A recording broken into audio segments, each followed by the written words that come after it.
and you put it with you put it in a juicer, so you don't get pieces of carrots. It's just carrot juice. Really? This is a thing that people do?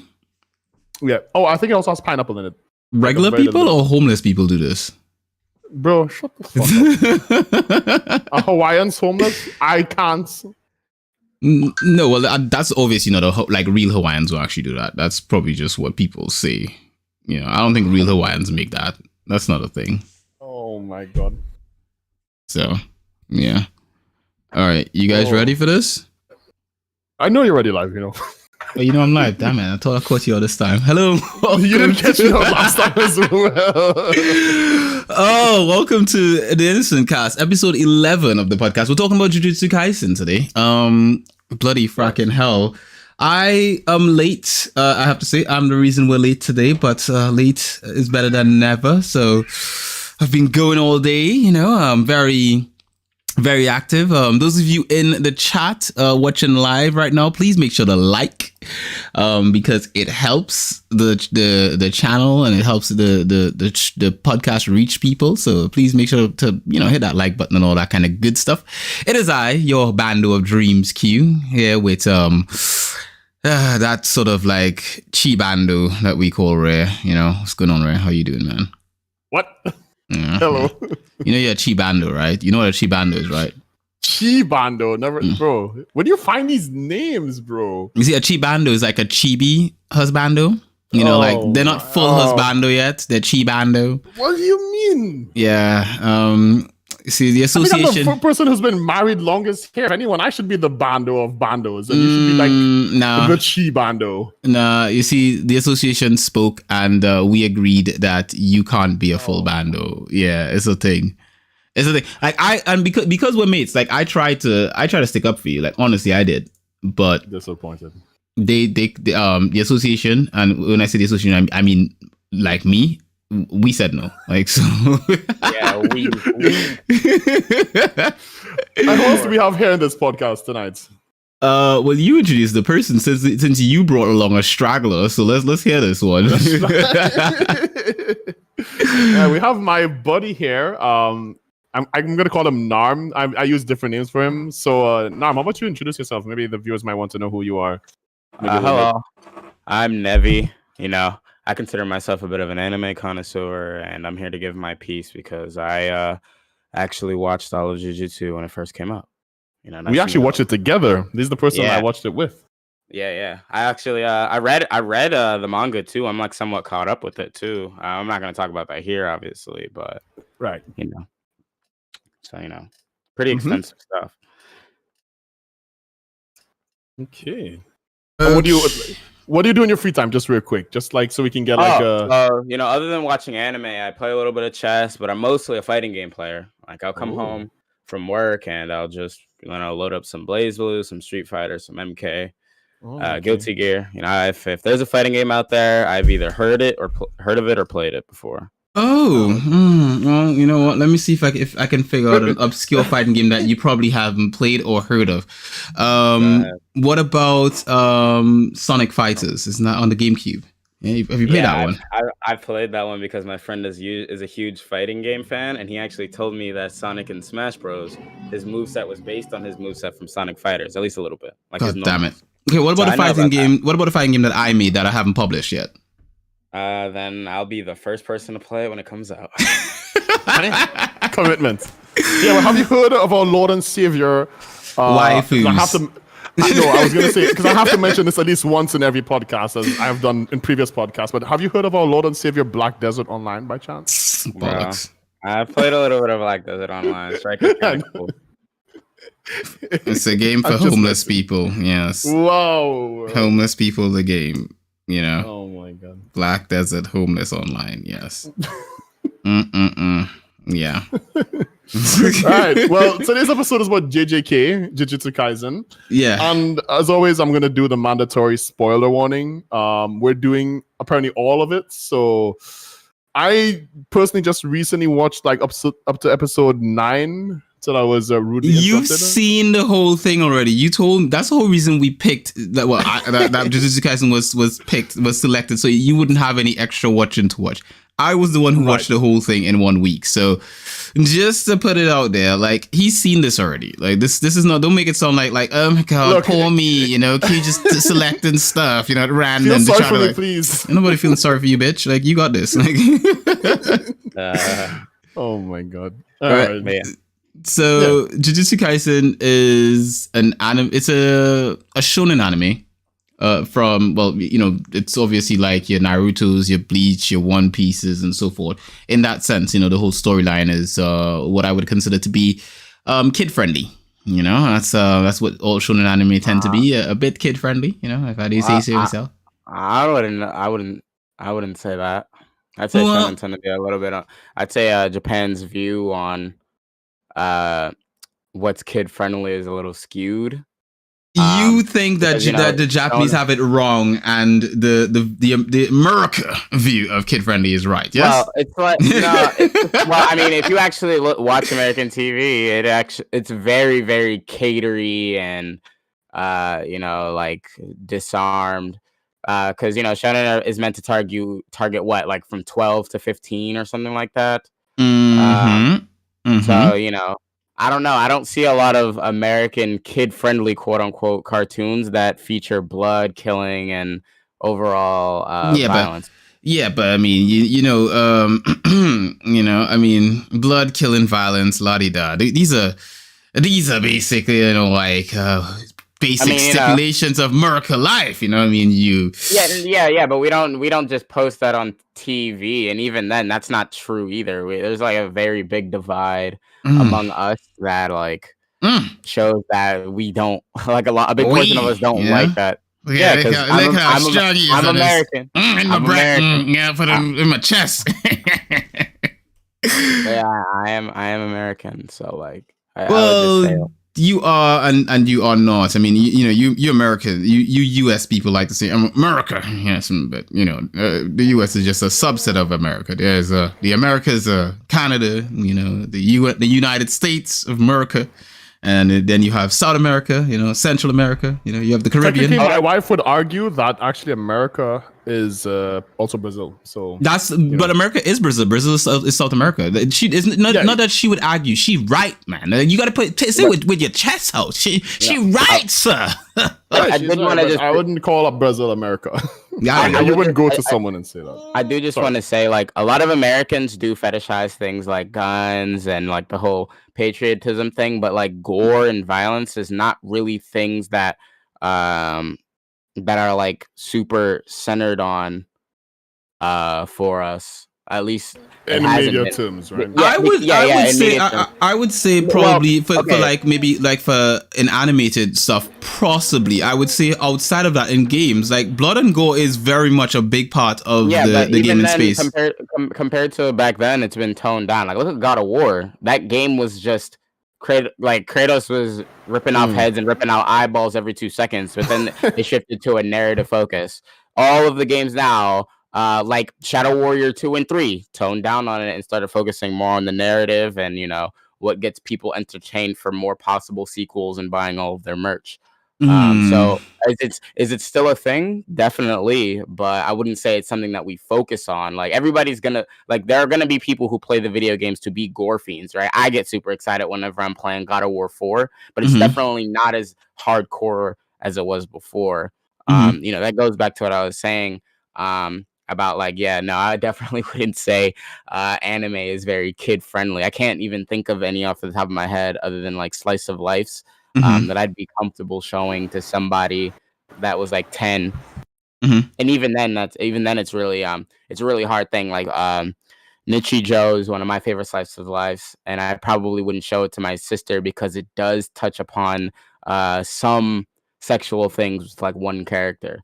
Yeah, and I think that's one of the things I think what's more like known for when it comes to like the US is that it's very repressed with regards to sexuality. It's seen as taboo, whereas guns and violence and all that kind of stuff is seen as like commonplace. It's like, oh well, that's okay. Let's talk about let's look at our rating systems, and we'll rate games like Call of Duty and possibly other games, you know, where there may be some violence as okay for kids, or maybe I know Call of Duty has an M rating now at this point in time, but if I'm correct, hasn't there been a Call of Duty game that had a T rating before?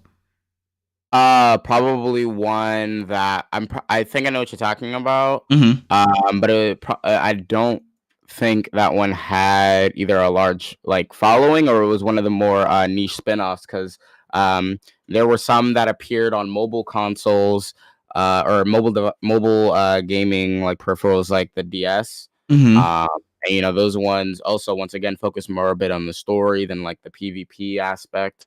But I'll see. Hold on. Are you Googling this? You're doing your research and all that kind of good stuff. You got to come here prepared, you got to come prepared for these things, Wait, hold the fucking door, right? Don't you Google shit all the downtime, Q? Yeah, because I'm a band of dreams. I'm allowed, This is a thing, right? Call of Duty 3 had a T rating. Yeah, see? If I didn't say so myself, as a band of dreams, I know these things, A very, very old title still, but... Narm, there's something you need to know. This man is actually... a god. What are you again? A god, he's descended from space. Boy. He's a little bitch boy, right? But he is a game reviewer, and also I think do you also review the comic books that you read as well? I'm pretty sure you said you did. Comic books, me. No one does, the Korean webtoons. Oh, the manhwa. The manhwas, yes, that's what they call. Thank you. See, Narm knows. I don't know about these things that you guys talking I do about. have to say though, how we see America outside of America, I think Narm is very I would say he's very used to it. Like he's not your typical American, I would say, even though you've been kind of like not really against America, but you've been able to look at it from like an outside perspective. Have you ever left the US, Norm? The farthest I've ever gone out of the U.S. was Puerto Rico, and that's still. So you haven't left the U.S. Oh wow! Because do you need a passport to go to Puerto Rico? No. You see, that's not even all of it. Do you have a passport? No. Oh bloody hell! Like $100 and something. $100 and something is wow. Okay, I think in most countries people generally think you need a passport. Like that's one of the first things you get, as a form of identification, It's not really something I focus on. The great thing about living in a superpower is that you get everything you need in that country. Yeah, but I think you get everything you need with regards to resources, but I don't think you get everything you need with regards to worldview. I think the whole worldview you get from being in an environment where it's especially where you're in a sort of a pool of everyone thinking along the lines of we're great and everything we do is great and stuff like that. I'm not saying that you are like that. I'm just saying it's really difficult to sort of get out. That's the great thing about living in the country with some of the highest immigration rates. You get to get a little taste of what other people think. Yeah. And obviously I don't know the whole thing. Right. But just talking to you two, right, talking to my siblings who live in other countries, right, and talking to the people who I know have emigrated for other countries has given me a bit of a perspective. And I definitely have to say, a lot of the people that I surround myself definitely aren't the type of America did everything great sort of thing. And even then, that mentality is also on the decline. It's a shame to say this, but people are starting to have this thing called race guilt, and it's mostly in Caucasian Americans, where they're feeling guilty because they're white. So I definitely wouldn't say it's as black and white as most of the people around you are right, super patriotic and see America as perfect. That group of people is starting to shrink as time goes on. I think over time those kind of things they would definitely shrink. And you've gotten a lot of views because you've known me for a while as well. You've gotten Nevi. He's known me for since I started streaming. And ever since then we've been talking about America, because I'm very fascinated with America. I was actually more against being fascinated, against the idea of being fascinated with America, because as you know, Q, people in Trinidad and Tobago, they all have family in America. They all have, everyone does. Like everyone talks about, oh, America's so great. America is this. America, like I'm not saying every Trini person or Tobagonian person is like that, but I could definitely tell you there's more than a few handfuls of people that I know from my school. Even there's a majority talk about America. There's a good majority of especially because of the fact that if leaving an island. And considering that most of the people from Trinidad and Tobago that do immigrate, they tend to either go to the US or Canada, which is next to Trinidad and Tobago. So there's a sort of mindset of like, it's gonna be great once I move to there because they've got more stuff than we have in that sense. But I think once you actually do travel or you do go to places and stuff like that, it's not like that, because I know a lot of people who've left Trinidad and Tobago and moved to the US, and then they move back, and when they move back, they miss the luxuries of certain aspects of it, but then they don't miss other aspects of the experience of living in a country like the US, which a country like the US is very unique, even in comparison to other, what you'd consider, I guess, first world nations. It is quite unique in comparison because it's of its scale and all that kind of aspects. But I think we're kind of getting away from what we were talking about, which or at least our topic at hand, which is essentially the anime and the viewpoint at which censorship and all that kind of stuff is taken with regards to this particular genre of anime being like shonen. And I stand by my statement that I believe shonen is targeted towards a young audience. And I watched a lot of shonen anime when I was a kid, and I don't think I experienced any bad influence from watching shonen anime as a kid. I watched Naruto, I watched Bleach, I watched all of these anime. Well, where did you watch them at? Pardon me? How did you watch them? Where did you watch them? So when I was younger, we used to. This is a a secret about the Trinidad and Tobago. This stays between us, you, me, and the stream. But piracy.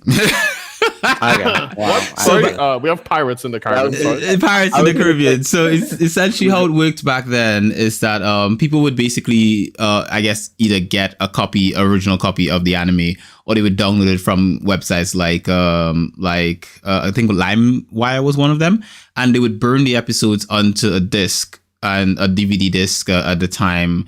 Bro, even VHS, bro. You remember VHS was before that, yeah. And essentially, I did had a copy of Dragon Ball in VHS. It's one of my oldest VHS I had. And you would just take it home and watch it. And that's how, because back then it was either that or cable, and cable wasn't a cheap thing that you had. Like if you had cable, you had money. So really? Yeah, like I didn't know that I was that privileged, to be honest. Yeah, you're rich people, I do have to say that. So the reason why I ask that is because I wanted to, give a little bit of a counterpoint to the catering to younger audiences with shonen. Yeah. So people in Japan, like the people who were bringing anime over from Japan to the US and talking to the directors and offices on our end, right, had knew that this was going to be the first taste of anime for the majority of people, whenever things like Toonami and stuff were becoming popular.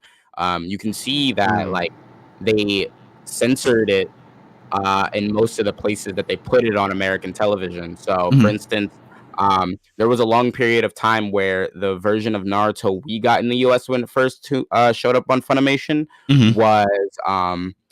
was censored, not heavily, but there were a few things changed in order to make it more suitable for us. And this was in the past too, when gaming, Kratos and Dante were going around doing all of their stuff hardcore. And then even with Dragon Ball Z Kai, I don't know if you know what that is. Yeah, I know Kai. That's the filler. That's the one where they cut all the filler, they got rid of all of the blood, all of the harsh language, and they censored a bunch of stuff like Raccoons, like the whole middle finger thing, right? They did that, so everyone knew, everybody knew, even Japan, they knew that that the way they saw their younger audiences was the way that America saw theirs. So what's crazy with that? I wouldn't think that like, sorry to cut you off there, but I wouldn't think that Japan saw their younger audience in the same way that the US saw their younger audience, in the sense of, again, like you go back to, like, for example, like the anime in Japan, it's not censored. No, I'm not saying in Japan anime plays, but kids obviously don't usually watch a lot of anime in Japan because of the fact that they're probably in school or studying or whatever have you. So they don't watch a lot. Most kids probably aren't watching a lot of anime, but the anime isn't like not available to them. Like if they're a kid that has the luxury, maybe their parents are not that strict on them with regards to their education and stuff like that, which is probably rare in Japan. They're probably not being told like, hey, you can't watch anime. And so essentially with regards to censorship, what is viewed as bad in Japan, I guess, is it's not necessarily anime like a shonen anime per se, and when you look at it, like, for example, yes, they did censor stuff for like Toonami and stuff like that. One Piece was one of those anime that was censored as well. And you look at the stuff that was censored on there, and even if we consider, like, for example, some of the cartoons that were on telly at that point in time, when I go back and I watch some of those older cartoons as an adult with an adult brain, and you see some of the scenes and the stuff in the cartoons that are made for kids, there's a lot of adult suggestive stuff in those cartoons, your Dexter's Laboratories and so forth. There's a lot of stuff that's not necessarily kid friendly. And for me personally speaking, like, I think it's fine for kids to watch anime. I think with adult supervision, depending on the anime per se. Sure. I think it's fine. I think at a specific age, maybe not so much. Maybe when they're much younger, maybe you have to be very selective. Maybe you watch Studio Ghibli with them and so forth to get wean them into the stuff. But once they've got a certain percentage of understanding, and if you're the type of parent that you speak with your kids and you have conversations with them and you teach them stuff and so forth, sitting down and watching anime with them is not an issue. It's something that can get you closer with your kid as well, because kids nowadays watch anime, and it's one of those things where you look at censorship laws and all that kind of stuff, and they say, oh, we're going to censor this and we're going to censor that and all that kind of stuff. Censorship doesn't actually prevent people from, and that's a great comment in the chat. Johnny Bravo is a good example as well.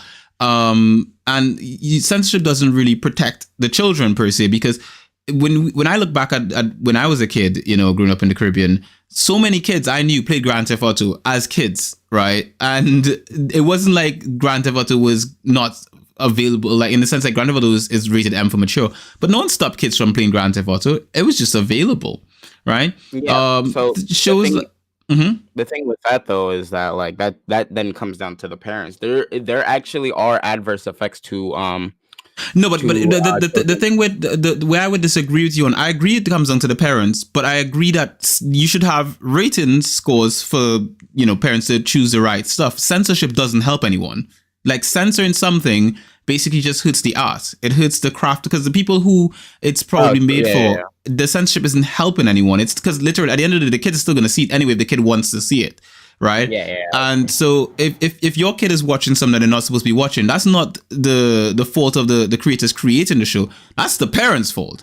Right? Mm-hmm. So a show like Jujutsu Kaisen, yes, I think it's fine for kids to watch a show like Jujutsu Kaisen, but it depends on the kid and it depends on their parents. If the parents think this is...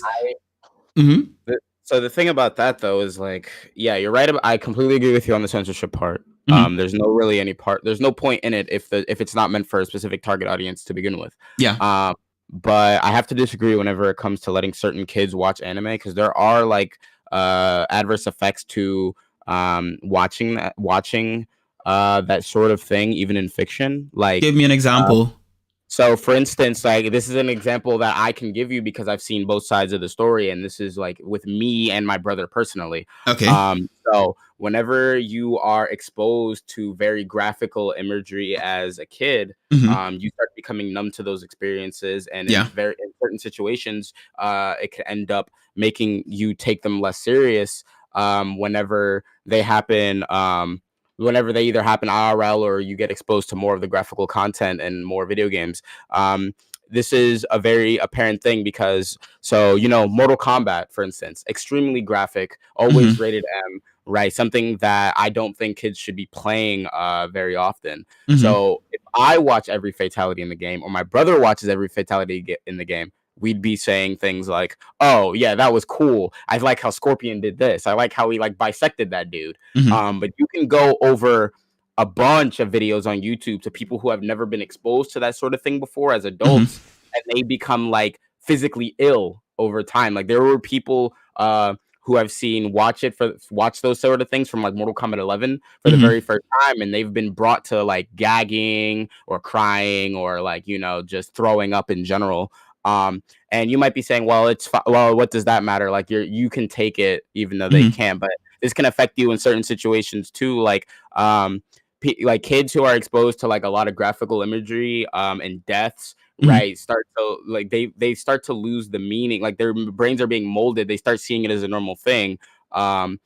Whenever they go to a funeral or somebody in their family or somebody they know has like a family crisis, and you know their family members dies or fall ill, if they're numb to those experiences, they won't be able to show the empathy, and that can end up harming their relationships. Like it actually is something that is not healthy for you developmentally. No, here's the thing. I think that's a cultural thing though, because for example, if you so for me, I've got like, and this is where the worldview comes in, right? So I've got family from across the world, right? You know, and in some cultures, death is just a normal thing, you know. So for people in the US, death is seen as a taboo. We've moved our dead to these cemeteries that are far away from us, and we don't think about it, right? It's this sort of thing. Like when people die, it's supposed to be this horrific thing, you know, and so forth. Whereas in some cultures, it's something that's celebrated. People are happy, people are excited. They're sort of like you've moved on to the next plane of existence or whatever have you, and you know. Which way is right or wrong, you know, because that is a natural part of existence. We all are going to expire at some point or the other. And the thing is that with regards, well, you're a special little ginger fruit, but but the point I'm trying to make with this is essentially if you I guess protect people, your kids, like for example, I'm assuming you're not a parent, yeah? No. Good. So the thing is that if you I've acted as one for a long time. Pardon me? Say that again? I've acted as one for a long time. Okay, so if you protect your kids, if you have a mindset of I need to protect my kids, and by the way, guys, if you're enjoying the podcast, like the podcast and share it. It helps us a lot. But anyway, if you protect your kids to the point that you're sort of like preventing them from experiencing things in life. For example, my mom was very overprotective when I was a kid, right? And I'm speaking from my personal experience. As a kid, my mom was very overprotective. She didn't let me go out, and I didn't get to experience a lot of things as a child. No, I am very thankful for my mom with regards to some of the overprotectiveness that she has done for me, you know, growing up as a kid, because it prevented me from getting into certain problems that I otherwise avoided because of her policies with regards to stuff like that. That being said, however, there were a lot of things that I figured out from friends, I found out from other people and so forth that I could have learned if I maybe had a parent explain to me. And I learned the wrong things in certain situations because of the fact that it came from people who didn't even know much, you know, because the thing about it is that kids are curious creatures, right? Human beings, we're curious. You want to know stuff, you know, you see, you take a 4-year-old or a 3-year-old and stuff like that, they're asking questions constantly. And the thing is that they're not 4-year-olds and 3-year-olds aren't asking questions just with their voice, but they are constantly paying attention to everything that happens around them. Literally everything they see on television, everything you as their parent or family member around them do. Even my kid right now, who's like 1.5. Literally, they pay attention to every little thing. And there are things that you won't even have to explain to them that they will just figure out. They'll just suss out and be like, well, that seems to be a thing, you know? Kids are like that. That's how they are. They're very sort of aware of things. The thing with that is that as a parent, your job as a parent should be you the one exposing your kids to certain things, but you have to know when it's appropriate for your kids to sort of be exposed to specific things. And it's different for different kids. Two kids at 4 years old are completely different. One kid may be able to understand certain things and be able to appreciate certain things in a way that another kid wouldn't. I've got a friend who he was watching Game of Thrones with his son when he was 13. They were all as a family sitting on watching Game of Thrones. And for me at the time, when I thought about it, I was like, oh, that's kind of strange. Like Game of Thrones has a lot of sex and stuff in it. And he was like, no, it's very normal for us. Like, you know, he asks questions to me and his mother, and we have a conversation and stuff like that. And he understands things. right? Yeah, I was gonna say though, like I think this right here is sort of a bad example because after a certain point, um, your brain is developed enough in order to understand the implications of these things. Like at 13, most, or I should say, many, like young adolescents can experience the grief of losing a loved one. They can experience like the sexual attraction to another member of our race, right, in healthy ways, and they understand just exactly like why those things happen and like what it means, right? I don't think like I said, I do agree with you on a lot of your points. Hmm. And there definitely is like being too overprotective and Hmm. too underprotective, but you Hmm. know, there's also no harm in like keeping your kids from like a lot of those things until you are like 100% sure they're ready. So in my experience, my sister is 13 years younger than me, and Hmm. because of the way my mom worked, Hmm. I was practically her dad for the first part of her Hmm. for like the first part of her development. I got Right. to help decide what she watched. I helped to Hmm. decide what she ate. Hmm. You know, I taught her. Practically taught her how to read. Hmm. Um, so whenever it came to deciding what she consumed, Hmm. I would choose Right, I would choose things that I know she'd be able to understand, and I think she's turning out just fine. Hmm. But I'd hold off from introducing her to the stuff that I like because, you know, as I said before, I don't think You don't I think it's just don't appropriate think for her yet? yeah, yeah, for sure. Like And definitely not. that's the thing whereby, as I say, like that's where the decision of the parent comes in, where you can choose when is the most appropriate time, which you know is individual for each child. You know, you can have two kids at 13 years old, and one 13-year-old may be the kind of 13-year-old that you can introduce to something like a Game of Thrones, like a Jujutsu Kaisen, and so forth. And then you may have another 13-year-old who is more innocent in the way in which they view the world and in which they understand things. And you don't want to introduce that 13-year-old to it because they're not going to be able to process that information in the same way, right? Mhm. And that's where, as a parent, you then view the content that you engage with, and then you make a decision of, okay, is my chibi ready for this? You know, are they capable of understanding this? And the thing is, for me, as a sheltered kid, I remember when I first came into contact with anime, like, you know, your Naruto's and your Bleach and stuff like that. I had no one to explain it to me. I figured stuff out as it went along. I remember my friends and I talking about the characters and, you know, waifu, early level waifu characters and all that kind of stuff. But we were kids, you know, we were still very young at the time, and our understanding of those sort of topics around that age group was very I wouldn't say innocent, but very immature at that level. And Mhm. we had no one to explain it to us, you know. We had no one to sort of like guide us along the right path of like, okay, this is how you view things, and also to be able to separate our media from our real life as well, because that's another thing as well, is being able to separate the media that you consume from your actual day-to-day existence. You know, a lot of people struggle with stuff like that, you know, because they fail to be able to separate what they see on the screen, especially this younger generation, where everything is, even if you consider like, okay, maybe I'm not gonna have my kid see something like Jujutsu Kaisen or whatever have you. YouTube exists. Like, at the end of the day, kids share a lot of stuff with other kids, and you could tell your kid, hey, don't do this and don't do that. But I was a kid once, and my mom told me to do not to do a lot of things, and some of those things I did. I mean, that doesn't Can I just say something? Because I Yeah, let go both for you it. guys just talk for like literally 20 yeah, minutes. yeah, go, Right, go on. listen. First things first, right? I think every person growing up, you know, I just had like some long discussions with my friends recently, and their views on the world has changed. Even that Mhm. we've, you know, last time we met, we were like 25 or something, or 26, 27, Mhm. you know, and these are full grown adults now, right? They're like 30 year olds. Mhm. And their view on the world, you know, changes. And it's for each person and each individual. These things obviously change depending on culture. And we're kind of getting a little bit off topic off of like anime specifically. So I'm trying to run us back here. I But appreciate that. I do think this discussion is great. Don't get me wrong. But I did have one more point, but you can. yeah, but I do think overall, I'll let you get to that point. I do think overall, like Rakeem in the chat. Yes, two of us are from Trinidad. Go for it. Continue. I do apologize. Mm-hmm. Yeah, an arm is American and African, like literally African. Yeah, I'm Ghanaian and Puerto Rican. Woo. Yep. Say it ain't and, so. Spice up in here, but I do think some adults. I remember watching this show. I think it was like a literal interview on TV where this dude he was a I don't know if I'm gonna be specific here. He was a black dude in America. So chocolatey complexion. He had kids over, and they interviewed. I don't know. Actually, I could be wrong in America, but I'm 90% sure it was in America.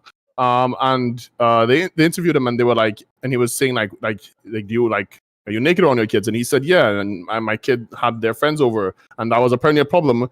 But for his kids, he's used to walking around the house, like when he's going to like the bathroom or like he's getting on the shower, and his kid sees like, and I think it's a girl even, and she sees him naked, and you know, like they're so young, and he already explained to them, and maybe he's not of the right mind, maybe he is, but there is no sexual, what's the word I'm looking for? There's no sexual intent from any party at any point in any angle. You know, he has already made it clear. And for example, with my daughter, like she knows when I'm going to the bathroom. She knows when I'm going to the shower. She comes in, she looks and she's like, okay, you're there. And then now she just walks away. Before she would like want to stay there because she was a baby and she could still walk and so forth. But when it comes to like, when it comes to Norm's points with like the whole violence part is, so you know, some people could watch violent movies and violent games, and you know, a lot of people try to pin violence in games towards how people become, like you become a psychopath, you become a murderer. Well, I'm not saying that. Yeah, because that's been disproven. But go on. Yeah.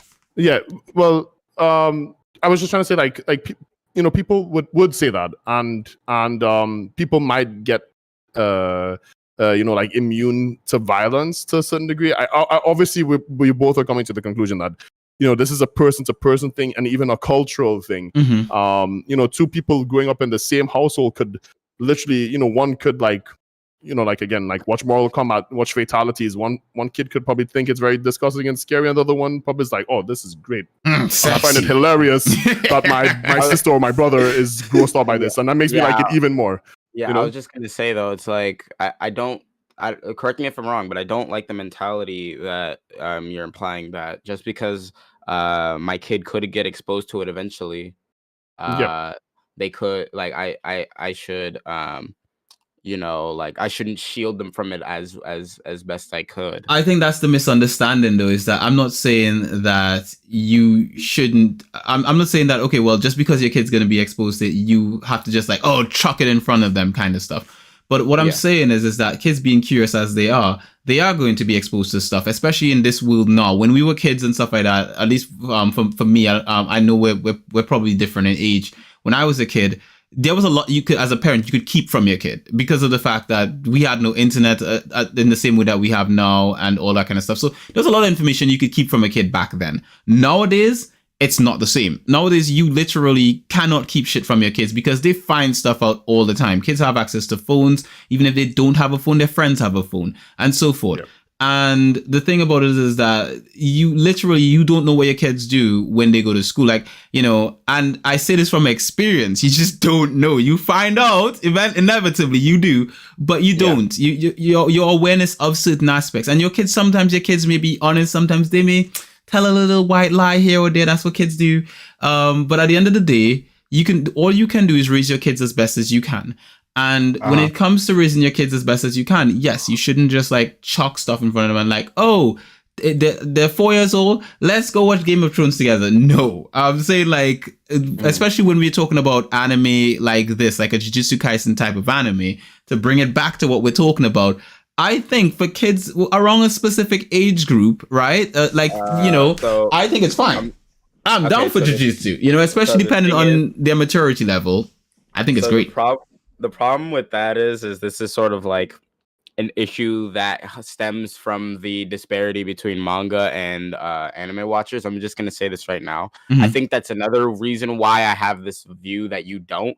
The show is going to soon become very much so extremely graphic, like to the point where you don't like Breaking Bad levels of graphic that you would not want to you would not want to expose anybody. Yeah, you don't remember Gus getting half his face blown off. Oi, we're not spoiling Breaking Bad here. We're spoiling Jujutsu Kaisen. Stay on topic, people. Yeah. You know, you could have just said the Gus, and I know what you meant. But the barrel stuff. But it becomes like, so imagine that scene, but like 10 times worse at like 24/7. It's like that's what's soon gonna be. That's what Jujutsu Kaisen is going to become soon, and I think that's the reason why I have this view. It's not something that I wouldn't even consider it shonen after reading what I just read. Because like I'd say it's more so a josei, if anything. If I could just touch on something though, we were talking about. I'm going to run it on this topic, and I'm going to run it back to the anime because this is what I'm talking. I am talking about this though. Like no. Oh, sorry. Yeah, that's what I'm talking about though. Like Jujutsu Kaisen is soon going to become extremely graphic, and that's why I personally wouldn't expose it to like children under like around my sister's age or like. How old is your sister right now? My sister is currently 7. Right. Well, obviously not. And that's the point. That's the thing I'm saying. Like I wasn't watching anime like a Jujutsu Kaisen at 7 years old. Right. Oh yeah. Welcome to the podcast, Nalu. Good having you here again, guys. Please drop a like. I know we've got a good bit of you guys in here. Please drop a like on the podcast. Please help us get this share it around with other people if you're enjoying what you're hearing. Subscribe if you haven't already. All that kind of good stuff. But yeah. Anywho, the thing though is that again, and I think this is where the misunderstanding is coming from, is that I'm not talking about 7-year-olds particularly, right? When I started watching anime, that would be a bit more grim and stuff like that. I was at least over the age of 11, right? At that point in time. So I'm not talking about like a 7-year-old. And when I say like, you can watch with your kids and stuff like that, I'm not talking about like toddlers and, 7-year-olds and stuff like that. Again, it depends from kid to kid, from parent to parent, from the culture to culture. There's a lot of different factors involved, right? I'm saying from my perspective, from my culture, from my kids, it's different. Right, I'm not looking to baby them on everything. There's some things where it's like, yep, I gotta protect you from this particular perspective, and then there's some things where it's like, I gotta explain to you this is what this is about, and this is how you need to understand this, because you're gonna come into contact with something like this at some point or the other, and you need to understand what it is, so that when you do come into contact with it, it's not like a shock to you, and you're not going to some random friend on the street to ask them, so Jamie, what is this like? And Jamie's like, well, let me tell you about this. Let me tell you about something. Blah blah blah. At the end of the day, you could as a kid also get the wrong influence from like different perspectives, like for example, like with me, I like the first time I seen a female orgasm was from 2 adults that weren't my parents that showed me that on a phone, right? And it was they were like, oh, should we show him? Yeah, for fun, let's just show him. And then I let you see like so like I think definitely like learning it from your parents might be the best way, if your parents are obviously sound of mind, responsible adults. I'm currently going through this like a little bit with my kid. I'm like thinking like, when she becomes when I show her like when I talk to her about these things, at least, like when she's 10, maybe I'll tell her like mommy and daddy cat love each other very much, and and then maybe when she's like 12, 13, I might tell her about protection, or something. And it's very hard. It's a very hard and touchy subject. I think something that is very good to expose your kids to, like, this is slightly off topic and we can like steer away from this like right after this.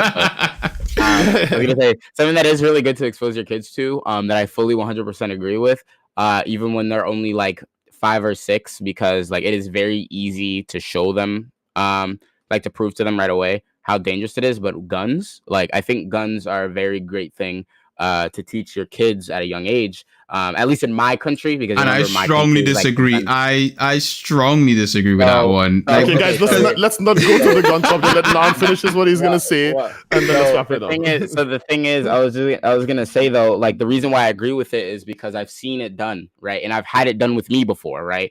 I have a military background. I have family who have military backgrounds, right. I've been exposed to guns at a young age, and that's only ever made me respect them. Like all of my family members are of sound mind. We are able to legally own guns, right? And it was something that's been explained to us before, and that's something that that my mom wanted me to explain to my sister for a long time. Like being able to understand what they like, what they are, what they do, and what they're meant for is important. And like you said, she's probably going to be exposed to them sometime because of just the country we live in. And if you teach them, hey, this is a dangerous thing that can hurt the people that you care about, then like once they understand that, there's not really any harm or foul to it. It's like usually whenever there are gun accidents in homes where people have them, it's because the children weren't educated on them and they were like trying to hide them and they didn't do a good enough job, and that sort of thing. See, Nalu agrees. Like guns, like and the thing the only like I agree with you with part of that, and then I disagree with another part of it. I'd say I agree with you on the context of it being that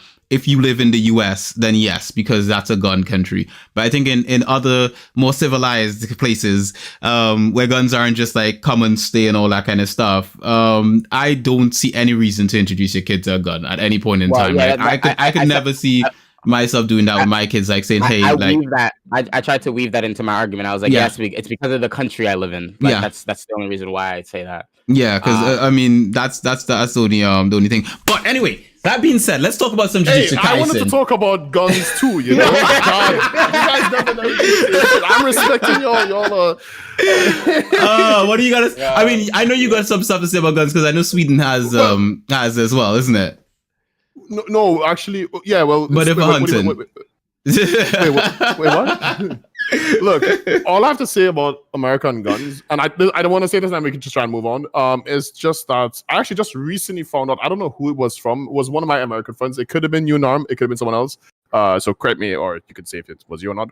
But I just found out that most guns in America, you can just walk up to anywhere and just buy them. Like you can walk to your local Walmart and pretty much just buy them. Yeah, and I think there's a Dick's Sporting Goods in my mall that was just selling them like for like $40. That is mental. To me is Europeans, mental. That's how you have, like, when you look at the statistics, that's how you have the sort of like gun fatalities and shootings and stuff that you have in a country. Because even if you consider like just the amount of like just the few parents that teach their kids, like even if you just consider, like, just take an example like safe sex, there are parents who teach their kids safe sex. That's not every parent, right? So there's going to be a bunch of kids out there who are going to do Lord knows what, right? But condoms are I'm a virgin. Right. Continue. Well, okay. So first I have to ask, what does Nalu mean by that's not true? And second, so the thing is, right? No, this is at least in Texas. It's like America's a very big place, and a lot of shop owners are very lenient. Like they're very lenient on what they do. But I have to say, like, from what I'm remembering, a lot of those gun fatalities in America are either guns that are unregistered or guns that are but you don't have to register them, do you? If you buy a gun, do you have to register it? The thing is, you're supposed to. Yes, if you're caught with an unregistered gun, then it's like a driver's license, right? Yeah. So the thing is, if a cop catches you with an unregistered gun, they're probably going to, like, tap your knees or something whenever they fucking find you. The thing is, this is like my inner gun nerd coming out, but every gun. So the thing is, every gun needs to be registered because each of them have these like certain rifling patterns in their barrel, right, that make them easier to identify. Like if you shoot a bullet out of like, say I have, right, a Sig Sauer 1 and my friend has a Sig Sauer 1, right? If I shot them if I shot both of them in front of a blindfolded gunsmith, and then he took both bullets, right, from wherever they were and examined each of them, he'd be able to tell me which bullet came from which gun every single time. It's like a fingerprint. So yes, they need to be registered. Like every gun has its own like fingerprint, quote unquote, so that they're easier to track. And that's the reason why so many criminals use unregistered guns, so that when police find the body or, find the bullets at the crime scene, they can't say, damn, I don't know. They can't say, oh, I know where this gun, I know who owns this gun and which gun it was.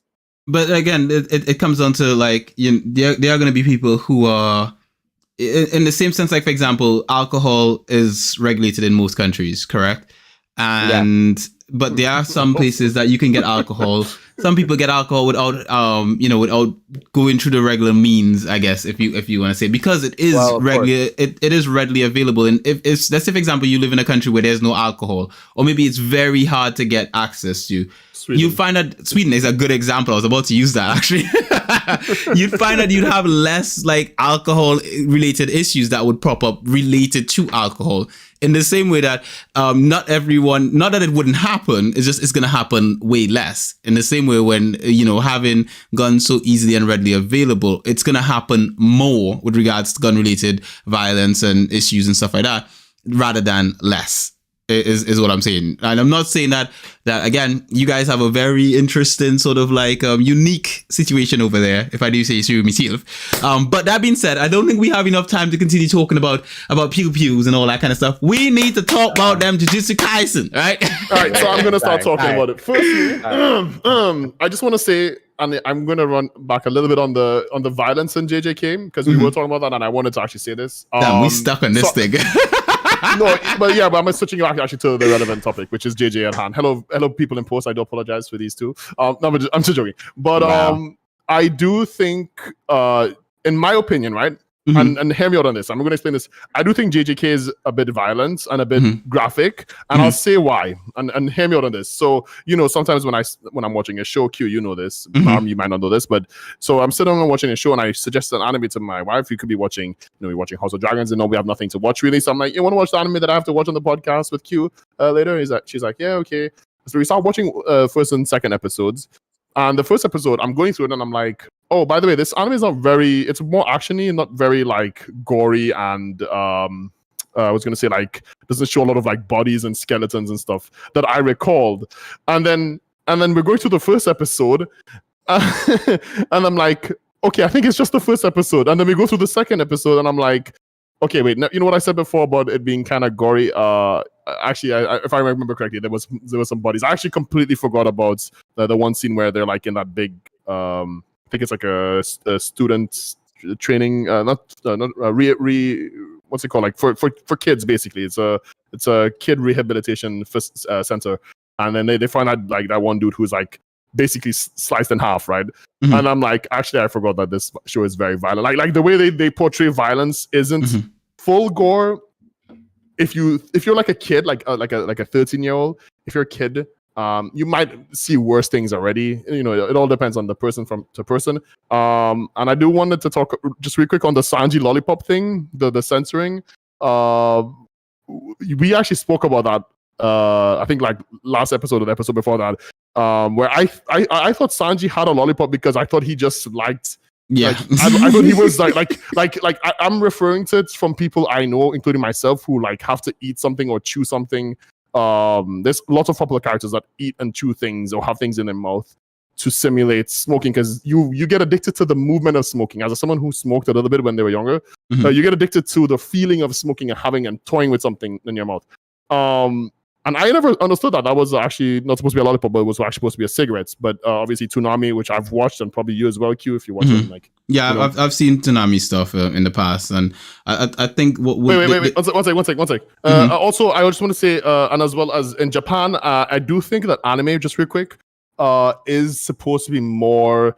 Or I would say it's more seen by adults. Like you were touching on it a little bit before, how most kids don't have time because they're so busy. By the time they start watching anime, they're already like.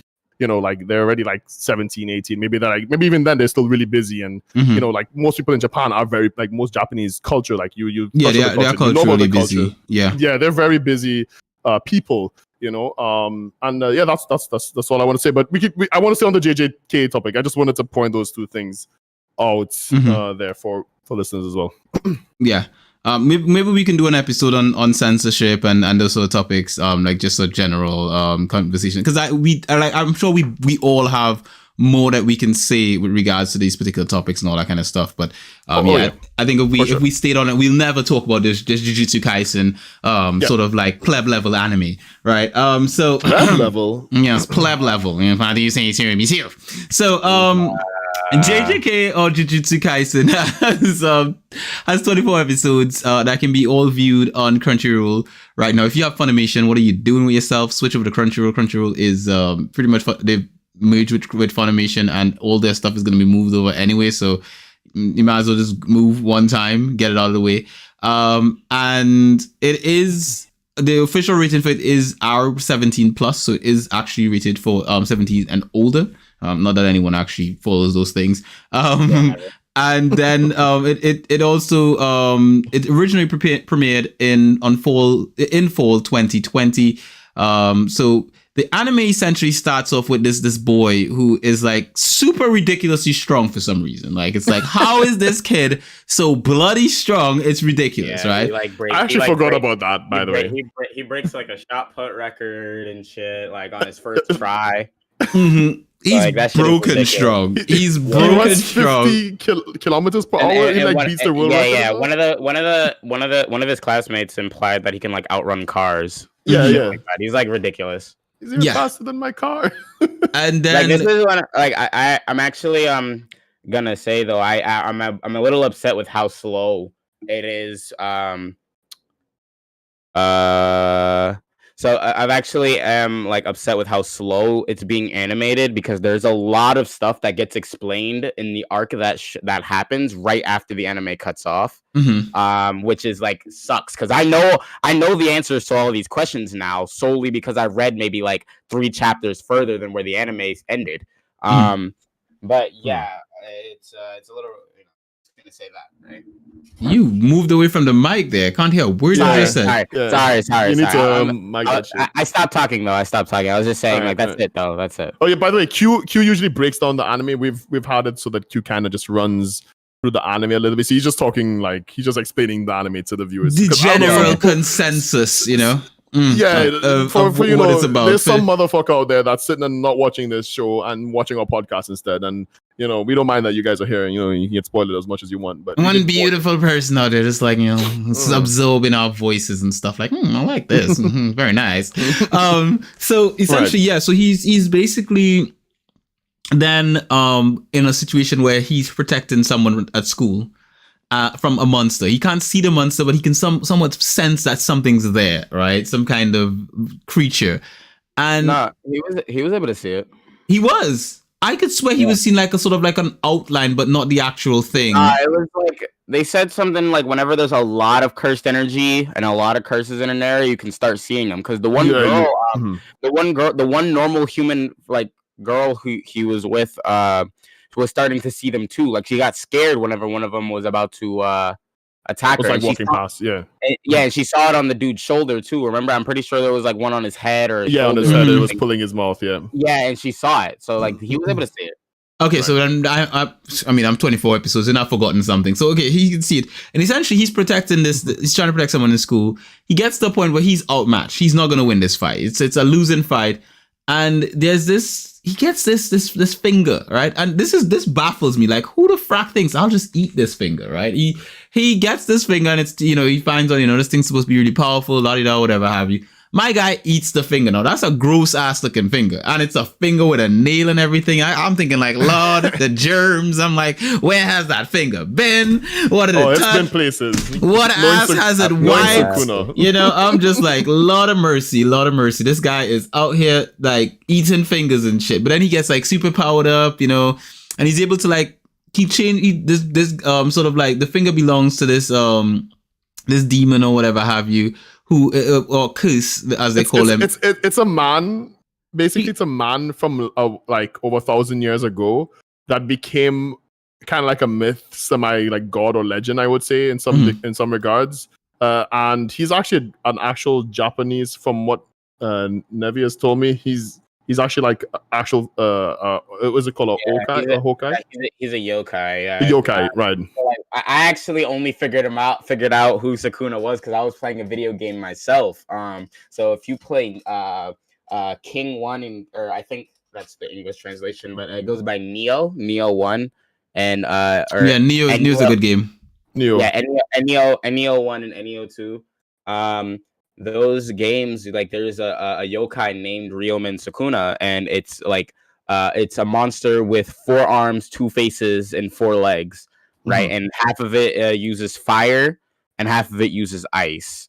And like that's like the whole legend, right? It's like it's this thing with 2 bodies, pretty much like a Siamese twin fused together. Yeah, and that's what Sukuna looks like in the show. He has like 4 eyes, multiple mouths, and like 4 arms.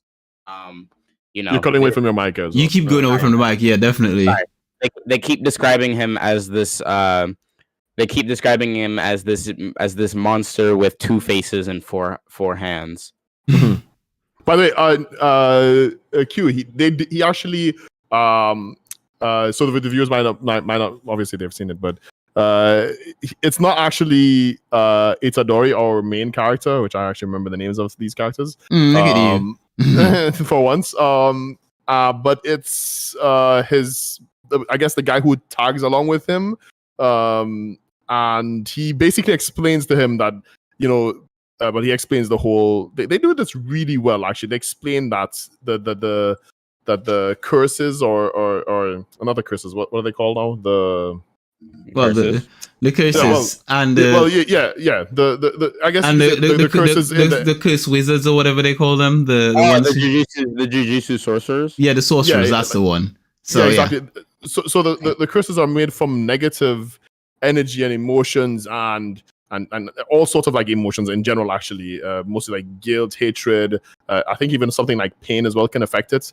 And that's why some places like hospitals and schools might have more curse energy, and they use this finger to kind of like ward off, essentially. Like it's like a oh yeah, that was true. It was supposed to, because it was so powerful, it would keep the weaker ones away. It scared curses away, right? And then eventually it might eventually attract stronger ones when the, I guess, let's say the seal the seal weakened or got peeled off. Exactly. But he does eat it because he doesn't like think to himself just to eat it. He actually Megumi actually tells him that they want it, that other things want to eat it. So he just instinctively, because he's a knucklehead, he's like the Naruto, right? He's just gonna eat it because he remembered, like, they literally said that, like, he literally like flashbacks to him saying, they go there to eat it so they can get spirit power. So he literally eats it so he can get spirit power of his own. And that's where this whole Jujutsu Kaisen, I guess, maybe if there will ever be another Jujutsu Kaisen in the future at some point. But this whole arc is all about, I guess, killing off Sukuna, reincarnating Sukuna, and then Itadori being the main like vessel of Sukuna. So that's how it kind of pretty much just starts. Because Sukuna's curse. So the thing with Sukuna is that he was like so strong compared to every other sorcerer before when he was human, that they started saying he was a curse. And even in undeath, he was able to escape the loop or whatever that's supposed to trap souls, right, and send them to the afterlife. That he became a cursed object. And splintered his soul into fingers, so that one day a vessel worthy of his power, like Yuuji and stuff like that, would be able to eat all of his fingers and he'd be able to come back. The thing is, the fingers are also indestructible. So Gojo's plan. Yeah. So Gojo, his mentor, his plan is to have him consume all the fingers and then kill him, so that Sukuna can be vanquished, like with no way of returning. Because that's like the gist of why Yuuji ends up joining like the fight against curses. It's like he is like his 1 in a million gamble ended up turning out to be he's one of the only people on the planet compatible with Sukuna being able to take over his body, and he's able to fight off Sukuna's influence and be his normal self. And it also gives him powers. Somewhat. He's also able to control like. It's basically like Sukuna's body now, but he's like the curse that can take over Sukuna whenever he wants, even though it's technically Yuji's or Itadori's. I call him Itadori. Even though it's technically Itadori's body, he's able to like control the exorcism in a certain sense, where it's just like, oh, I'm getting taken over. Actually, you're not. It's me. So yeah. You can repress the Sukuna's power, essentially. He can repress, he can repress his power.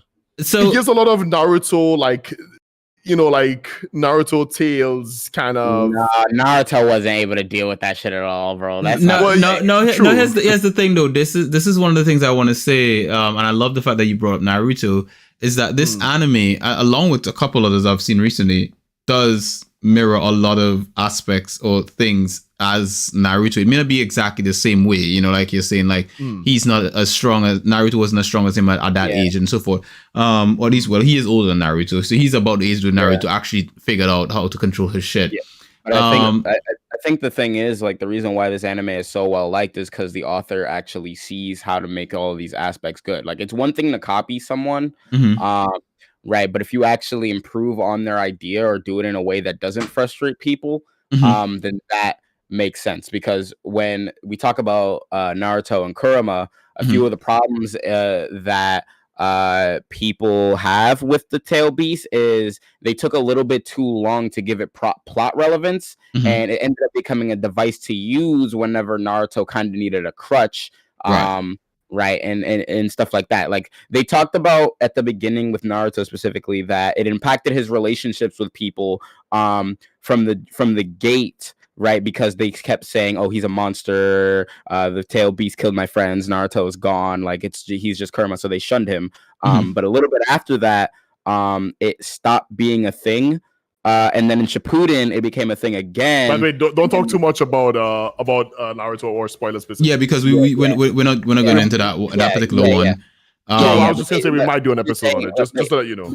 But yeah, so they like, you know, they talk about it again, but it doesn't really get like the whole tail beast thing doesn't really become super evident until much later, which is something that's really frustrating.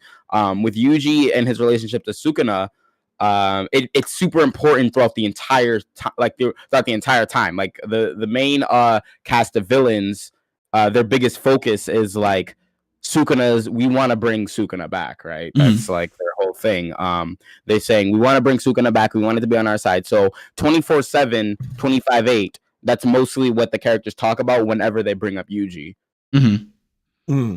So like, you know, that it was a great way, to me it was a great way to introduce the whole demon inside of the MC thing. Okay. Which is I would say is, I guess to a certain extent, correct. The sort of comparison I was looking for is the mirroring of, just from a visual perspective, and the character archetypes. Itadori is very similar in character archetype to like a Naruto, the steadfast character who thinks he can do it all and is brave and believe it. And then you have Fushiguro, who's sort of like he's sort of like reserved and he's cool and level-headed and all that kind of stuff, and he's sort of like the Sasuke character.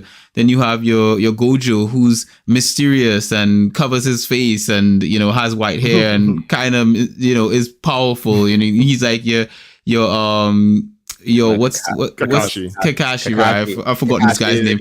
And then you have your semi-useless like female character in the team who's loud and all that kind of stuff. And who's Kugasaki. But but Nobara is not semi-useless though. She actually did a lot. Yeah, I think they improved on it. But I would say she's not on the same level. And when I say semi-useless, and the same, Sakura isn't useless either, but I would say, and she's not on the level of Fushiguro and Itadori. She's not on their level. Bro, wait. So are you gonna ignore the fact when they were fighting the Plague Twins and she landed a black blast? She did a good job on the Plague Twins. It was like half the reason Yuji even survived. Because essentially she was their essential weakness, essentially, because like her character, her attack was. But I mean, when you consider like I'm trying to remember when you consider like for example, like some of the more broken characters, like for example, it's arguable at this point that let me just get this point up. Let me get this point across, right? So for like Sukuna, for example, he specifically acknowledged Fushiguro. Like he specifically acknowledged his character and said, "Hey, like I want to fight this guy. Like I want to see you hit your potential because you." Are you talking about Sukuna? Yeah, Sukuna. Like okay, so that's the thing though. He doesn't want to fight him because of his potential. Okay, so then, but no, that's something that I don't know about. Now, based on from what we've understood so far from the story, it seems that way. Then essentially, that's not the thing though. Like okay, so if you pay super close attention to the words that they use whenever they're fighting. So the thing is, if you pay attention to how Fushiguro was fighting near the end, you can see that he had some sort of trump card, and that's where Sukuna had the aha moment, right? That's where he said, this kid has something that I'm interested in now, because before he was shoving him off. The only thing he said that was unique about him was you handle using Shikigami differently than other Shikigami users, but Mhm. you're still not impressive to me. It Mhm. was only after he said, "Oh, the divine treasure that I see," is when Sukuna finally said, I think there's something weird about this kid. Like Mhm. he was about to do something that was about to fuck me up. Yeah, but that's the potential then. So Wait, essentially, is this? no, but it's Sorry, one- I'm a bit confused here. Are we talking about there's a fight. There's a fight between Sukuna earlier- and the Sasuke character? the Sasuke Yeah. character. There's a fight Is this between him and the earlier one you mean, right? this is Yeah, when yeah, they when meet they're a super fighting, powerful curse. Sukuna ripped his heart out. Sukuna ripped out Yuji's heart and used that as like a And he like bargaining toss him chip. across the Yeah, buildings and yeah. stuff. So, like, Okay. The thing is, that the thing is though, like that's not a potential thing. If it was if it was a potential thing, if it was a potential thing, then he would have noticed. It would have been something that he probably would have noticed from the beginning. Not a this character can grow into somebody that's more interesting. It was just one technique. No, I think if I recall correctly, no. Here's the question though. Sorry to cut you off, Red, before you go on with this. Like, don't actually tell me the details of it, but has that situation been addressed in the manga as of yet? Yeah. But so essentially, what you're saying is that, essentially that situation has been addressed, and it's quite clear that he only gives a shit about that particular one technique, and then doesn't give a shit about anything else about this character. Yeah, I'm gonna be honest with you. Yes, that's entirely what it is. Yeah, because the thing is, Fushi. I don't think we should be talking about this. Yeah, I think we just stop there. The yes is enough. No. I'm not gonna explain anything about what the manga talks about, but I just wanted to bring up. That's not the first time in the anime. That's not the last time in the anime that he does the whole divine treasure phrase, right? No, I'm not saying that's the last time. It's just like, again, from a viewer perspective of someone watching the anime, not reading the manga, the opinion, the impression you get is that this character is about to use an amazing move or whatever have you, and he gets stopped, he doesn't use it, and then the Sukuna character, he's basically thinking, oh, this guy's got some kind of potential to do something that I guess cautious about or whatever have you per se. And that's where I use the word potential. He's potentially going to do something that Sukuna is cautious about, rather than it being like, oh, maybe he's going to be as strong as me, Well, also notice that if that was such the case, then Sukuna would have used his pact. He would have used his pact a lot sooner, because there were many situations where him and Yuji, he could have gotten Yuji alone with Megumi, and then just used his pact right there in order to see what was happening. Mm-hmm. Sorry, could you explain what you mean by his pact? So remember when Yuji died, and he was like, he said something. Made a deal. There's somebody out there that I want to see what happens. So I need you to like accept this deal. Where for 1 minute, that's another thing about it too. If he was so worried about his potential, he wouldn't have set the whole 1 minute thing. He would have probably given himself much longer, right? He said, for 1 minute, I want you to be able to give me control of your body so that I can figure out what's happening, so I can figure out what this is, right? So I can do whatever I want, and I won't kill anybody. That's another thing too. He squeezes that. No. Again, I think with that whole statement and everything along that line about that thing, I think you don't, as a viewer, and I would say this for most viewers, you don't come to that conclusion unless, of course, you've gone past that point. I think maybe coming from. Let me finish. I think maybe coming if I, like, for example, I read One Piece, the manga, and there are certain aspects of the manga that if I'm watching the anime with someone else, I can see foreshadowed things already in the scenes that are going on in the anime. But prior to reading past it in the manga, it wasn't foreshadowing to me. It was like, oh, I'm curious and I want to know what's going to happen next, essentially. And I think with regards to this particular aspect of the story, between these two characters, I don't think it's so clear night and day to a viewer of the anime who has not read past the manga that this is what he's interested, that, like, this is what his one and only viewpoint on this particular aspect and the whole thing. Because what I see with regards to this now is more spoilery towards the manga, because that never even crossed my mind in regards to any of that. Well, I was gonna say though, like, Wait, now, can I just say something? Because I actually want to. no, this is No, like, I actually. Let Rego go on. I let you both talk. Mhm, go on. Like, we do need to try and keep it in like. yeah, I know, but I just want. Like, the thing is, he's like, I'll let you talk. My points are very short. My points are very short. All right, go on.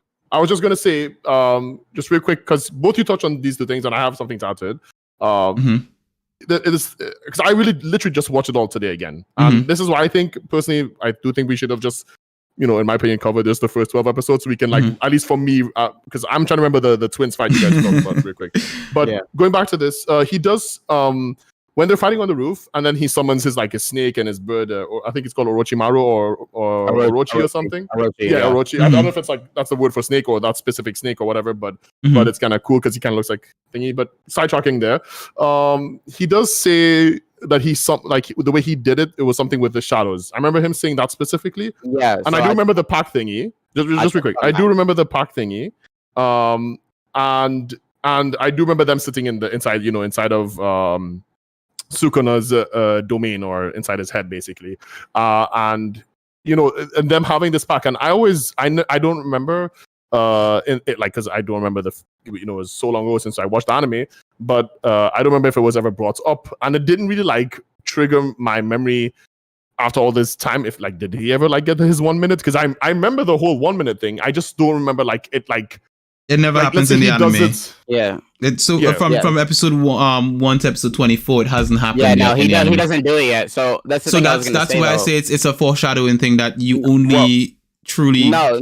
So that's the thing. That's the thing I've been trying to address this whole time. It's for one, whenever I put 2 and 2 together, I didn't touch a single page of the manga, and my friend still hasn't touched a page of the manga, and he told me, he was like, oh. He asked me, because usually he doesn't care about spoilers, but he got curious because the anime is coming slowly. He's like, what about Fushigero's whole trump card or technique is he talking about that makes Sukuna so interested in him? Because here's the thing: if it was two things that made us figure it out is that, for one, if it was about his potential, he wouldn't have set a time limit. He would have set a longer one, is what I'm trying to say. He would have said, 30 minutes, this, that, and the third, or something like that, in order to give him more time to say fight Megumi at his strongest, if that's what he cared about. Secondly, another thing is that he backtracked on some of the stuff he was saying only after Fushiguro was about to do it, and when Yuji was coming back. He said he was like, oh, I'm just gonna let Yuji die. Is this in the show? Sorry. Yes, this is in the show. Right. So he says, oh, I'm just gonna let Yuji die. The rest of my fingers are out there. This is my way of getting back at him and maybe killing you before, I'm gonna kill you before he gets a chance to get his body back, so that both of you are dead. And he pretty much did it for nothing. But it's he does that, and then now he's like, oh. This technique, every one of his other techniques didn't trip me off. He says one phrase, now I want to see what that is for 1 minute. That's all he cares about. So it's definitely something that you can put together if you just think about it for a little bit. Because like I said, my friend didn't watch any bit of the anime at all, and he already figured it out. It was something big that Fushiguro has in his pocket, and he hasn't used it. He tried to against Sukuna, and he didn't. He didn't get the chance, and then he tried to against Hanami, I'm pretty sure, and that also didn't work out because he got saved.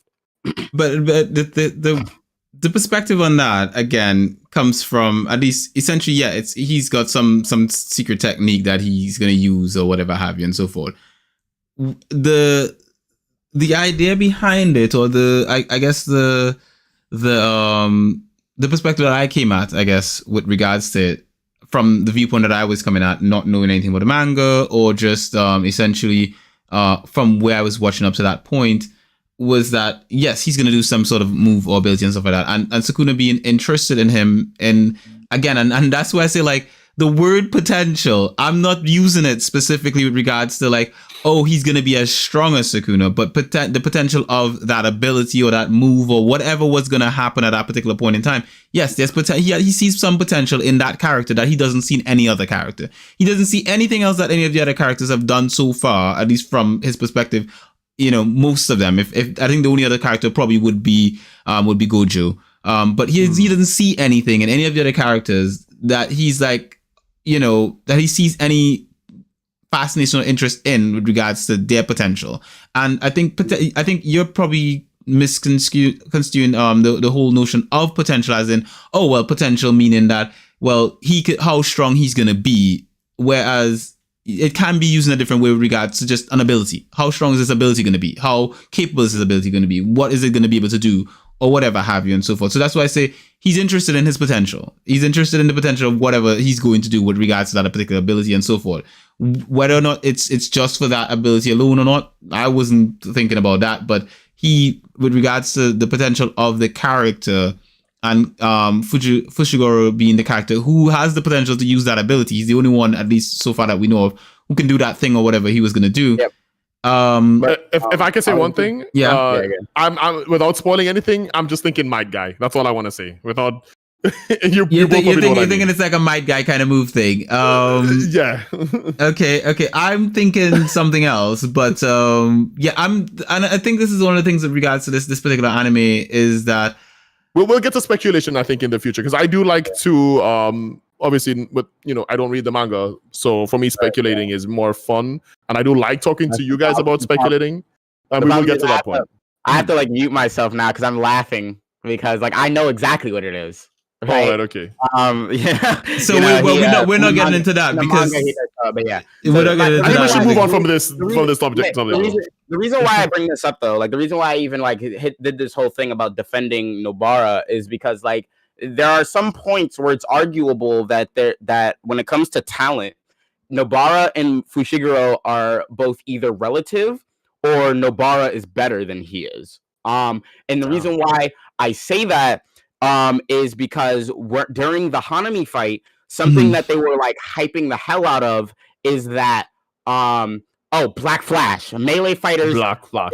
If melee fighters learn how to Black Flash, they're goated. They're godlike. Nanami was the best at it. Gojo can barely do it. If you know how to do it, you're fucking up there when it comes to knowing how to do how to be a melee combatant, right? Toto said that he was kind of good at it. Yuji was able to almost break Nanami's record, right? Shit like that. And Nobara was able to do it. And the thing about Megumi and Nobara is both of them are melee fighters. Nobara can do it? That's the thing. I didn't even know she could do it. This is news to me. She did it. In the plague fight, she did it. I'm pretty sure she hits it twice. Where she says Black Flash. She straight up says Black Flash and does...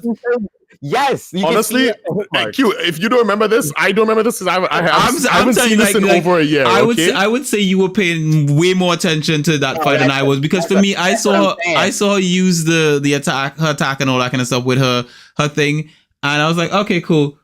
Yeah, whatever, cool. What? Yeah. Her and Yuji hit it at around the same time. I'm telling you, whenever it comes to whenever I watch shows, I am in there like swimwear, bro. I pick up every detail. I think it depends. I think it depends on the show. I think with and I guess this is where at this particular point in time where I will actually give you guys my rating of Jujutsu Kaisen. I think.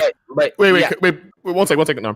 Before you do give your rating, I do think we should do another episode because we have a lot more to talk about. But I also, it's up to you, and we could discuss this. We can do something after the movie. After viewing the movie, we can do something else about this series. I was gonna say though, the reason why I think that Fushiguro and Nobara are also so before, whenever I first saw that, I thought Nobara was above him, right? Because they're hyping up this technique, and she does it without even having explained.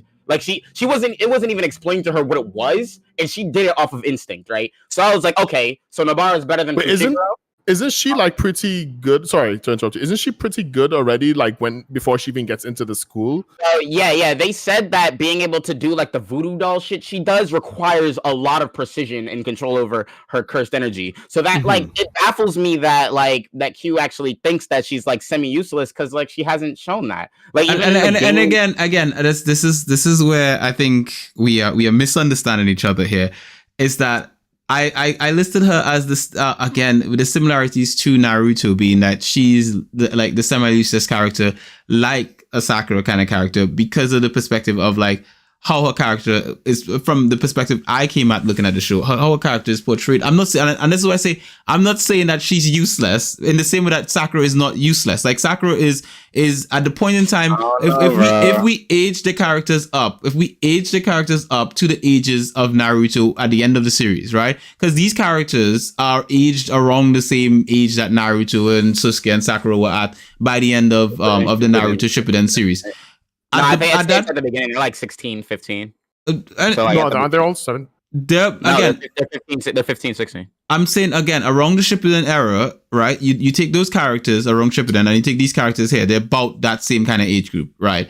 Yeah. And the point I'm trying to make is that at that point in time, Sakura was ridiculously powerful compared to other characters, but it's just like Naruto and Sasuke had a slight edge. You know, they had an edge over her, right? And for me, looking at this show, I basically get the impression, especially based on the characters as the story is portrayed and written and stuff like that, it seems to me from that perspective that obviously Itadori is the main character, and it seems to me that the character that mirrors him is Fushiguro, right? Not that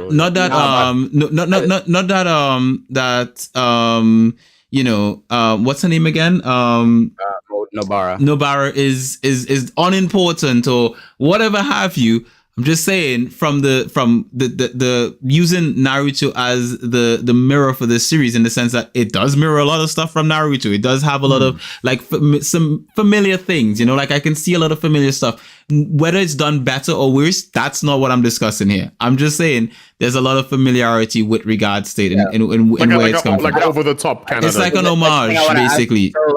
So one thing I wanted to say is like I think compared to how Naruto and Sasuke, firstly, whenever it comes to Naruto, I'm gonna say this right now. I think that shit was more like a pillar than a rivalry. Like Sakura was on the bottom, Sasuke was in the middle, and Naruto was on top. But that's like a discussion for another day.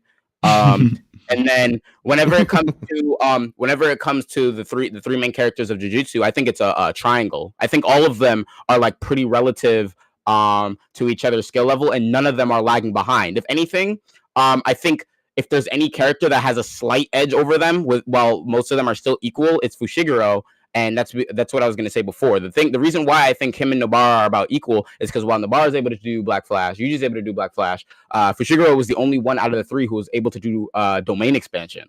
And that shit is also like, that shit was like, oh, if you're a Jujutsu sorcerer and you know how to do domain expansion, you're damn near a special grade, right? And that allowed him to kill multiple special grade. No, it allowed him to kill, I think, one. He killed one special grade, and when they were inside that special grade's domain. But at the same time, both of the Plague Twins, it was a 2-on-2. Both of the Plague Twins were also special grade curses. And Nobara and Yuji dealt with them just fine as well. So, the thing I would say with regards to Nobara and Yuji defeating those two, and this is one of the things where, like, remember when we were introduced to that curse? What's the curse with who sort of had a thing for this little boy that he was sort of Mahito. Right, Mahito. So essentially, when he came up against Itadori, he straight up said, "This guy is my straight up weakness. Like his ability it counters mine. Essentially, it is my weakness. Essentially, to go up against him." I genuinely believe, based on how it was portrayed, that Nobara, she countered the twins because of the fact, like, and in the show when she finally, like, you know, says like, okay, well, you know what, right, I'm gonna turn this back against you.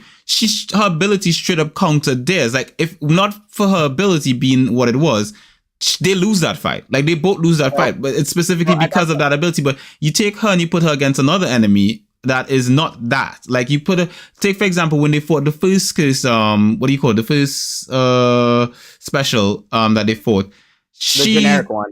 The generic one. I think you put her up against that by herself, she loses that fight. You know, whereas that point in the story, that's arguable, because the thing. Okay, so the thing about the twins fight is it wasn't all power levels and might makes right too. It was also a fight of like their determination and their resolve. Because you're right, in many ways her techniques did counter theirs, but if they were just a slightly bit more hardy and determined, they would have came out on that fight on top. Because what was at stake whenever they were fighting? Nobara said, hey, you're making the poison course through me. Well, you're going to be feeling the same pain I'm feeling. Let's see who decides to crack under the pressure. And she just so happened, right, to be the one to be the one who came out on top on that one. But I can name, like, there's probably a bunch of other scenarios, like say Yuuji wasn't there for a majority of the fight, or things like that, where it was like it could have gone either way. So I wouldn't say it was just her power that like made her equal in that. I never said she was equal. I said what I said was her ability.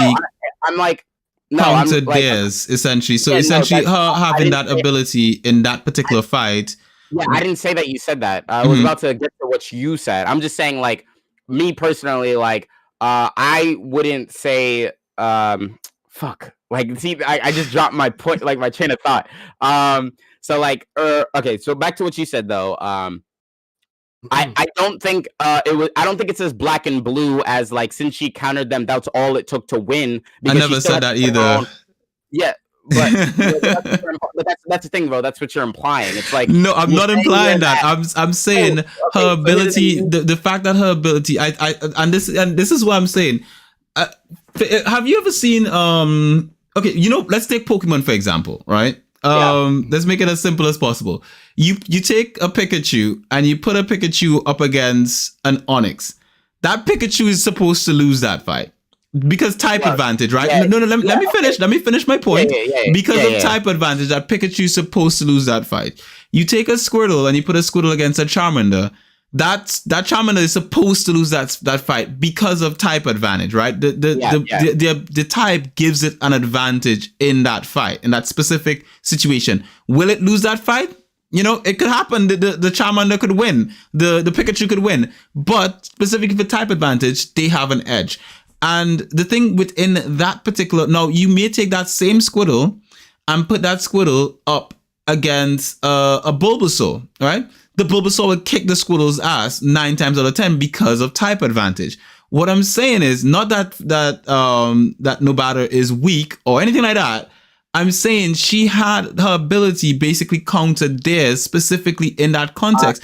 Let me finish the point, right? Yeah, it countered theirs in that particular context, right? And because of her ability, switching their ability back on them, right? Not that that's the only thing that mattered in that fight, but you put her in another fight with that same ability, it does not work out in the same way for her, right? Because if she uses her ability in just a regular fight where she's just firing her nails against a special class that's not doing the ability that they're doing, odds are she's not gonna win in that fight in that same way. Odds are she's probably gonna be overwhelmed in that particular fight, right? So, but the thing is that, So I'm not gonna lie to you here. I honestly think like you've convinced me that her her winning this fight is even more like impressive than Fushiguro winning his, because the thing is about these curses is one of the things that makes a curse a special grade isn't just like their overall cursed energy level or power level, it's also their ability to be like intelligent. Like all of the calamity curses, like these guys included, were like had human level ability to think, react, right, and fight. Like Fuji, for example. Yeah. So, and another thing I wanted to say is like going back to the type advantages thing. I don't think it's as clear cut as I never said it was clear cut, and that's exactly why I took the time to explain it with the Pokemon context. Can you let me finish though? Because this is exactly what you're implying by saying these things in the way you are. So let me finish though. Like, so you're saying that in this circumstance, like Nobara is similar. Like this would be similar to a Charmander fighting an Onix, right? Like she has the ability, she has an advantage over them when it's simply not the case. I would say that it's more akin to them both being ghost types. And if you know anything about Pokemon, you know if a ghost type hits another ghost type with a move, then they're both super effective. Both powers were super effective against each other, and that's what made the fight a little bit more even, in my opinion. So meaning, because here's the thing, right? Like I said, she ended up using an ability that caused the brothers to feel the pain that she was feeling from the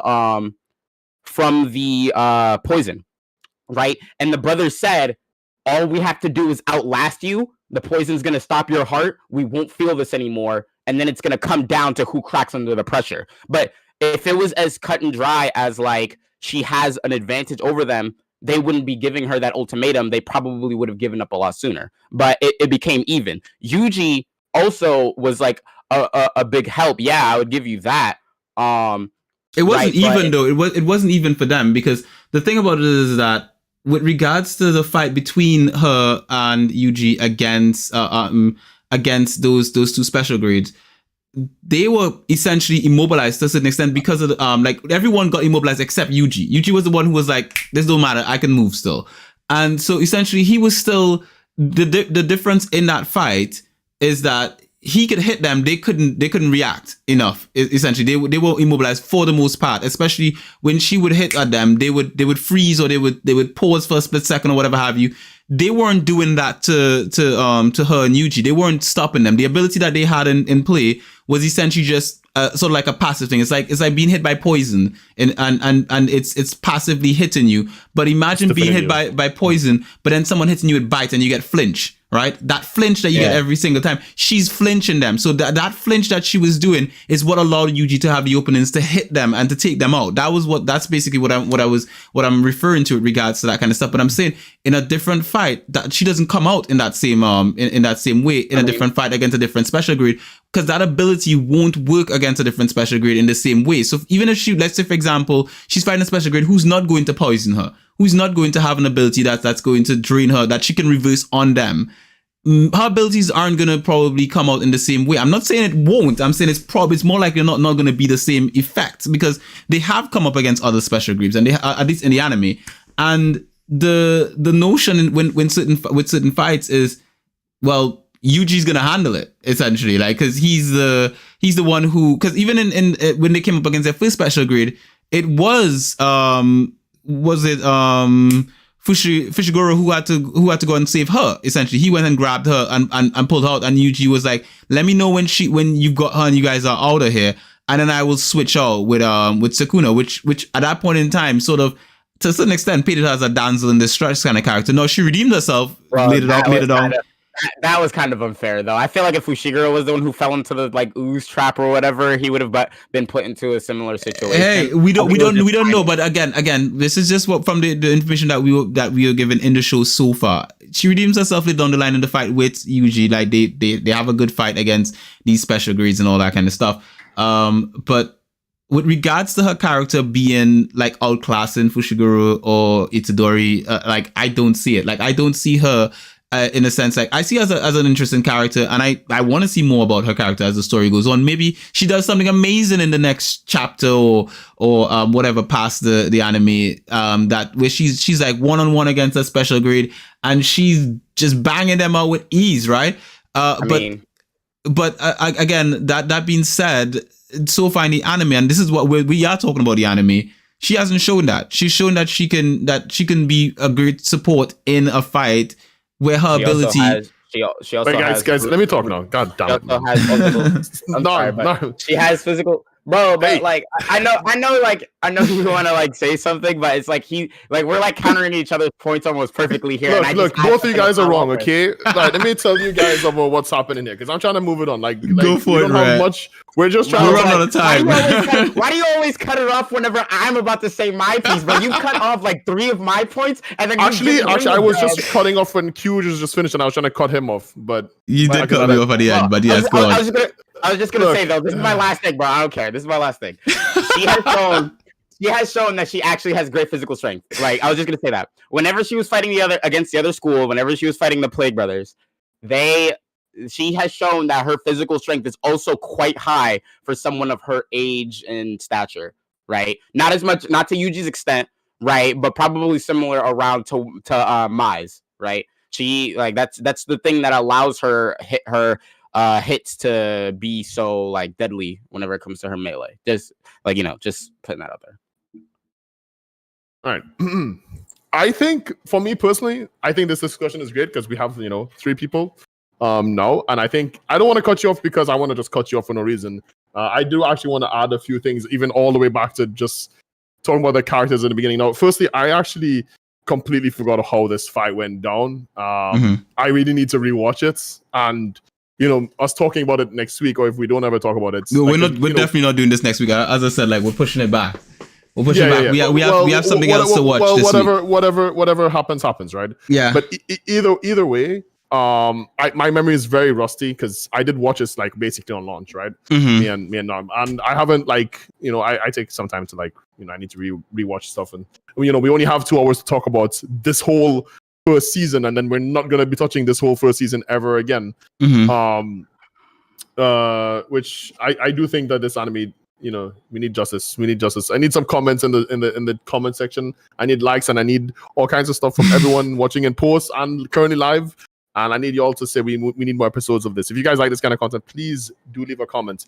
But and for all you Sakura fans, I might try to defend her here. But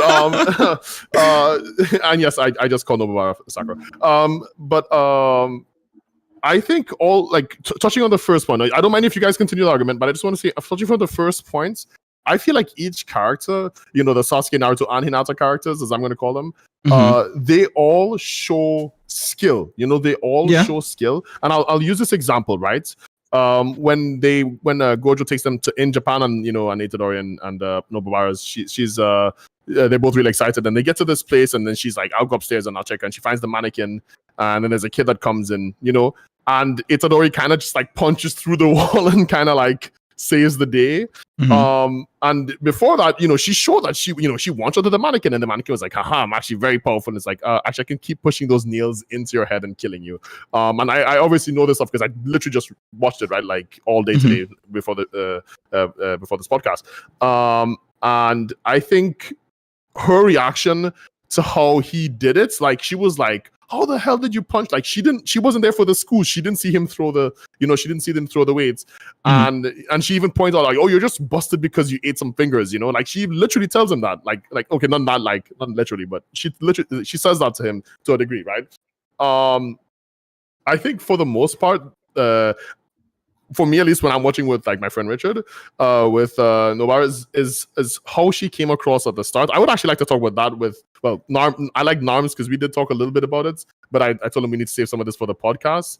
But she comes across very like generic, like she needs damsel in distress moments. But to be fair, so does Megumi.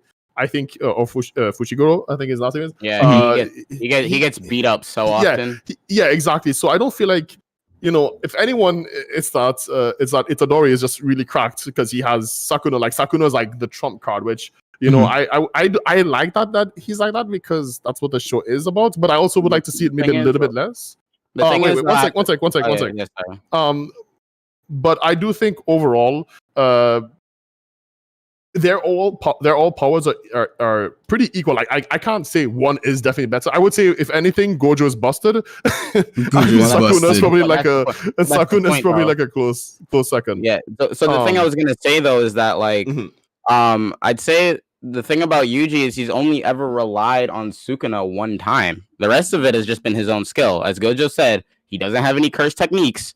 He's just really good at fundamentals. And like I wouldn't say he's this like super big trump card or anything like that. I just think it was like contextual in the moment. And I will say like you will see more of that when the rest of it gets animated, but he's not like he's definitely like not super. Well, I'm going off of the two times where like he did Sukuna, like I say he made Sukuna pop out for in order to win a fight like one time.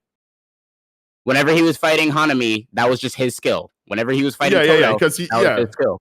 Whenever he was fighting the Plague Brothers, that was his skill. Like that was he's not like his Sukuna isn't a trump card to him. If anything, Sukuna wants him dead faster. That's why he kept saying no. Oh yeah, when he was fighting Mahito, his skill. Like there wasn't any Sukuna like fuckery like Kurama from Naruto. It's not like that's not their dynamic. Right. Okay. I see that. I do want to say though, this show is very at the start as well. Just real quick, at the start, it does give some.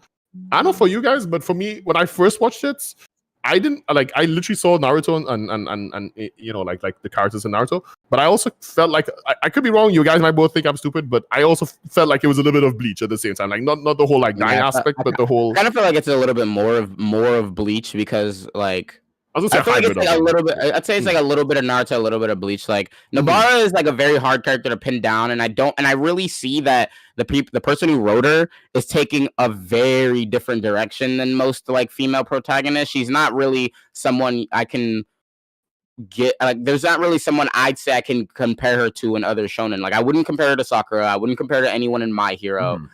Because usually like the female characters in other shonen are like the love interest or like they're the healer, you know, that sort of thing, right? And Nobara doesn't do that either. Then that's why she doesn't even find any of them attractive. She's like she said Itadori looks like a potato, another one looks like he burns. Yeah. Did you hear what so she said? She burns me. So that's why I was saying. That's why I was like arguing so hard on Nobara's name. That like, you know, and this is for Mega Me too, because you know, I agree. I completely agree with Rhea. I think the trio is like the most balanced I've seen in shonen, other than in maybe like My Hero. But My Hero has its problems too with the characters like outstripping each other for a short period of time, and then it goes back up to them being equal, and then another one will take over, and then it'll go back to being equal. I actually have to get around to watching My Hero. No, you don't. Probably do. I don't recommend. I'm not supporting that show anymore. Oh boy, we'll have you on that. We'll have you on that episode then. Okay. Yeah. That sounds like a very interesting topic for another episode. Yeah. So, also, how do you feel about like, because you were there, and I think Q should get in on this because Q knows Richard a little bit. He's on Trinidad, and I do want to talk about him a little bit because he was there, and we were talking about, Mako. Was it Mai or was it my? It was Mai. Oh, it was Mai. Okay, yeah, it was Mai.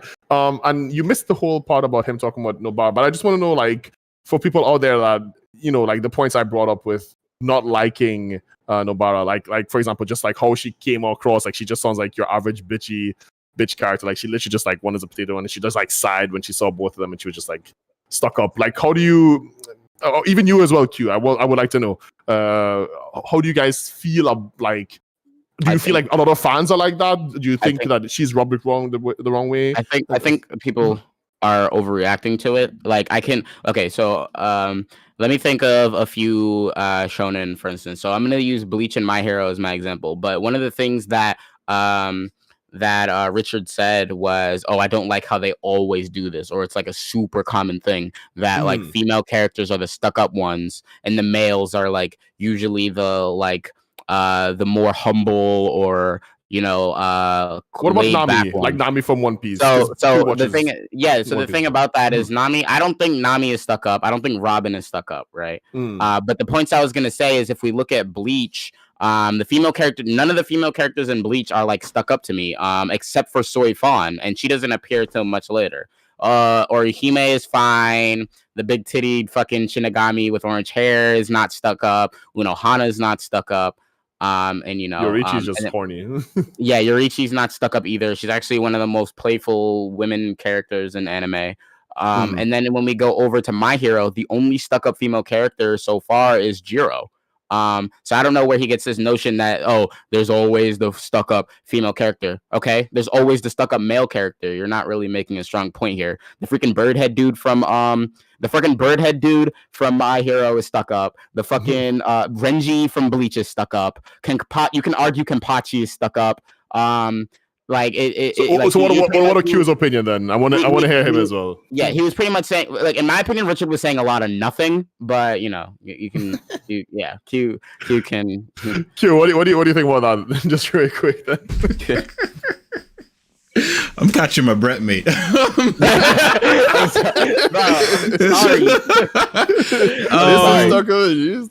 Yeah, interesting. So I want to hear about Nami first, like Nami and maybe Robin or whoever. I need to hear that because you do watch that. You read the manga, bro. So like Robin and Nami, do you think they're stuck up characters like mine? First impression. I honestly would not compare One Piece to any other manga or the only manga or anime that I can consider close enough. And I'm not saying this as like the closeness is not as close as like. But you don't need to compare them. But just listen to let me get to the point I'm trying to make here. All right. One Piece is different from everything else. I think the character archetypes and stuff like that are not similar to anything else out there in manga or anime. Like I think One Piece is it's like a unicorn. It's unique. It sticks out by itself, you know. So Nami and Robin are not. I don't see them as stuck up characters. They're not. They're different from other characters, and I think a lot of the characters in One Piece are complex. I think the characters are. Whereas in a lot of other anime, you have characters who play an archetype. They fit a role, you know, like Fushiguro fits a role. He fits an archetype. He's that type of character. It's like a tsundere character. I don't know. I feel like Nami kind of fits a role. Well, maybe you do, but I'm saying Robin, I'll give you is unique, but Nami I think is simple. Again, you may think Nami is simple, and I won't go into spoiling One Piece right now because we're not spoiling One Piece today. Like this is not happening right now. Just spoil it, you know? But that being said, I think if you follow One Piece for as long as I have, and one of the things I think One Piece does better than pretty much every other anime and manga out there is that the way in which it develops, the characters are developed, the world is developed, the backstories for everyone and everything like that, the flashbacks. It's done in such an it's done in such a let me finish what I'm saying. God, I'm sorry. It's done in such an exceptional way, in such a well detailed way. It's that the characters. Pardon me. Sorry, I was just saying. I feel like I need to guide you guys. It's sort of a thing whereby in One Piece, it's sort of a thing whereby the characters are much more complex because of the amount of information we have about them, and we see different sides to them. We don't see one side, and the thing is, characters like, for example, Fushiguro or Itadori and so forth, Fushiguro and Itadori and so forth. They're more archetypal because of the fact that we don't see much more outside of just a few things about them. Whereas One Piece explores a lot about the characters. And I'm saying this from, again, we're talking about the 24 episodes of Jujutsu Kaisen. I have not seen past that. Whatever comes past that point, I look forward to it. And hopefully that they show more about the characters and they develop them even further. And we get to know more about their past and their history and all that kind of stuff. A character like Nami is very complex. Like Nami's been through some shit. Like we won't go through why Nami is the way Nami is. And One Piece plays on the humor of the characters in certain scenes, but when you get down to the grit, it's just different. It's like the only other anime I can consider close enough to it with regards to complexity of characters is Hunter x Hunter. There's nothing else close to those two, like with regards to the complexity of those characters in those long running series. You have to remember though, like there's a lot. Wait, no, one sec. This man still didn't answer my question. If you could compare to like, I just said that you can't compare them. Well, but could you compare to other characters then? Who am I comparing to? You can't compare. He said he doesn't think Nami and Robin are stuck up. That was yes. But if he can take other anime female characters, not just from that One Piece, are stuck up. Yeah, or the question is mostly about Nobara, right? I keep wanting to call her Nobara. I do find Nobara to be a stuck-up character, but I can't think of other, like I'm not sitting there looking for stuck-up characters in anime, so I can't think of any off the top of my head right now. I'm not like just thinking of stuck-up characters, but I do find her to be a stuck-up character. I do find that the way in which she speaks and she sort of speaks in a way as if she's speaking down to other people, in a sort of sense as if she believes herself to be superior in certain aspects, and especially when she's speaking to Fushiguro and Itadori, it seems. And I'd say that more so at the beginning. I'd say maybe as time went on, their relationship has sort of smoothened out to a certain extent. But she does sort of speak in a way as if she's sort of like it almost seems like she's ready to fight you at every point in time. Like as soon as I have to ask you a question. Mm-hmm. How much manga have you been exposed to, by the way? Because I'm not like, I'm not gonna knock. Okay, so I was gonna say I review manga. I've been reviewing manga for years. Okay, I actually think it's very interesting. Like, don't get me wrong, I'm with you on it that One Piece does character development and world development the best. But I personally would believe there are a few anime. What's better than One Piece? Let's hear it. Bro, you let me finish. I didn't say better. I wasn't gonna say better. All right. I was gonna say on a similar tier or level All right, like you didn't even let me finish, but you just thought I was gonna come at One Piece's neck. No, I'm ready to hit the. I'm ready to hit the my kick this defense guy One from the Piece more core than I button. defend. You know the crazy thing is, I tried to stop you from doing that by saying I agree with you and One Piece doing it the best, and you still attacked me as if I was gonna say something that you didn't do better. He reminds me of someone. That's not even an attack. That's like you know when you watch anime and there's a character who's like his face gets so like he's not even. It's like you could just taste it in the air. You know, you could taste the sort of like the tension. You know, it was like what? I was gonna say. I think there are a bunch. I think there are actually a few off the top of my head. Okay, go for it. And manga that do character development and world building in a very similar, in a very great way. That's similar in quality to the One Piece. Not better. Give me a couple. Blaze Blue. For one. Blaze Blue. It's not a game. It's a manga as well. It has a lot of light novels and mangas to it. It's super long. I can't speak on that because I haven't partaken in that. That's why I asked you this question. I only know Blaze Blue from the games. I didn't know they had a manga. I'm also a bit of a manga connoisseur myself. Jobless Reincarnation, based on its light novels and stuff, I'd say it also does it very well. So I would say like it's comparable to me. It's comparable to One Piece. Now One Piece does it the best in my opinion. Keep that in mind. One Piece is one of my top 5 favorite anime and manga of all time. Yeah, so like I'm gonna be right next to you, brother. We're gonna be shoulder to shoulder, like shooting all the people who are. I just don't want to hear any One Piece DMs in my DMs after. Okay, listen. We're gonna get you to watch it, dog. It's that good. One Piece is brilliant. Go on. Blaze Blue and Jobless Reincarnation are like the two biggest ones to me because they go into a lot about things that I really like when it comes to world building and things that I've used personally when it comes to writing my own franchise. None of the characters are ever wasted. We figure out damn near everything about them given enough time, right? And the way the power systems and stuff is explained is like things that are very like that go very much in depth. And you know there are a lot of franchises as well. Now this isn't an anime, but it is made by a Japanese studio and it's a video game. Kingdom Hearts and Final Fantasy as well. Amazing character development, amazing world building. So much so that these things have become iconic. How many RPGs have you played or games have you played that have made references to fucking cactuars? Probably a lot more than you think. Actually, what the fuck is a cactuar? Just for the viewers as well. Okay, so a cactuar, if you look up a cactuar, it's one of those like cross-shaped cactus people that like slant to the side, right, and run away whenever you see them. They're in a lot of games. Like they actually are made reference to if you play a lot of RPGs. Other than video. Other than video. So like, you know, it's like, and you know, like I said, they don't count as anime and manga, so they're technically not in this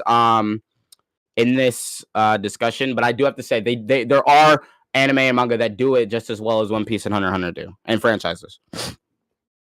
Interesting. I think JRPGs do have not all of them, but some of them do have a way of telling really in-depth and deep, well-written stories. So I think specifically with regards to that genre, like that's kind of what it's about essentially. It is about the story and it is about the development of the characters in the world. And for a JRPG to be a good JRPG, it has to do character, world, and story really well. And I think when it comes to game design, you know, the world building and everything like that is very, very important. I think with some mangakas, with regards to the manga that they're doing, they're not necessarily thinking about world design, or maybe they've just thought about a couple chapters ahead, maybe a volume, and then they don't have much else to add to it further down the line because they've not planned this whole thing out. As for example, like Oda from One Piece, he's planned this thing out meticulously from beginning to end. So he has an idea of how this is going to end. He had that from the first chapter when he started writing it. He knows how he wants to end this series. You take one a series like Bleach. The author of Bleach, the mangaka, he basically said, I think was he just wanted to write cool shit. You know, he just wanted to draw cool art, and essentially it just became so popular that the publisher wanted more and more and more, and so he kept having to create more. But he just wanted to create cool stuff, and he didn't have a story that could have lasted that long. So Bleach, essentially, as the story was on, it starts to wane on you and it starts to just sort of like repeat itself to a certain extent. That actually shows it on Bleach, just real quick, that people actually say Bleach is one of the best looking anime. Like when it comes to like the big three. Because he's a good, like as an artist, like the guy is brilliant. Yeah, like that's one of the things that wrote me into Bleach. He surpasses everyone else. Like honestly, if you compare his artwork to like Naruto and One Piece, his artwork beats Oda and I think it's Kishimoto. I think he beats them easily. For Bleach, but with story, he's actually cute. Mm-hmm. Have you been into old anime too? Because I just thought of another example. Ghost in the Shell, phenomenal. Yeah, I know Ghost in the Shell. Bro, that shit is like a 10 out of 10 to me. Actually, like I want to go back and watch it again. Like that's how good it is.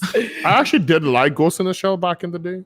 I don't know why. I liked the main character, like or the chick with the purple hair. She's so complex, bro. Because when you first see her, you're like, oh, she's like this super rough, professional, clear cut, fucking female, like serious protagonist cop, right? And then it like starts diving into how she's like almost a sexual deviant. She's like super. Wait, don't say too much. Don't say too much. Again, we get into too many spoilers with every series. I think we need to stick. Well, this was shown in like the first episode. Though. No. Like, again, you have to consider there are people who may not have seen the series before, and especially for me, if I'm going to watch a series and I've not watched it, you know, like let's say for example, let's look at the series we're talking about, Jujutsu Kaisen, and that's the reason why we put a spoiler warning at the beginning of the episode. If I was going to watch Jujutsu Kaisen and someone just tells me about the first episode, I'm probably not going to watch Jujutsu Kaisen after that. I'm probably going to wait a while till I've forgotten all about what they said and then go watch it. Because for me, I want to go in and experience it the way in which the author or mangaka wants it to be seen. So for example, like I watch Chainsaw Man right now I meet up with some friends and we watch Chainsaw Man every Tuesday now. And the thing is that when I watch Chainsaw Man now, I could read the manga and go way ahead of them. But if I do that, I'm not going to appreciate the anime. Like I'll literally just sit there and want to play on my phone or something, because it's not going to be the same as we're all at the same point in the anime when we meet up to watch it.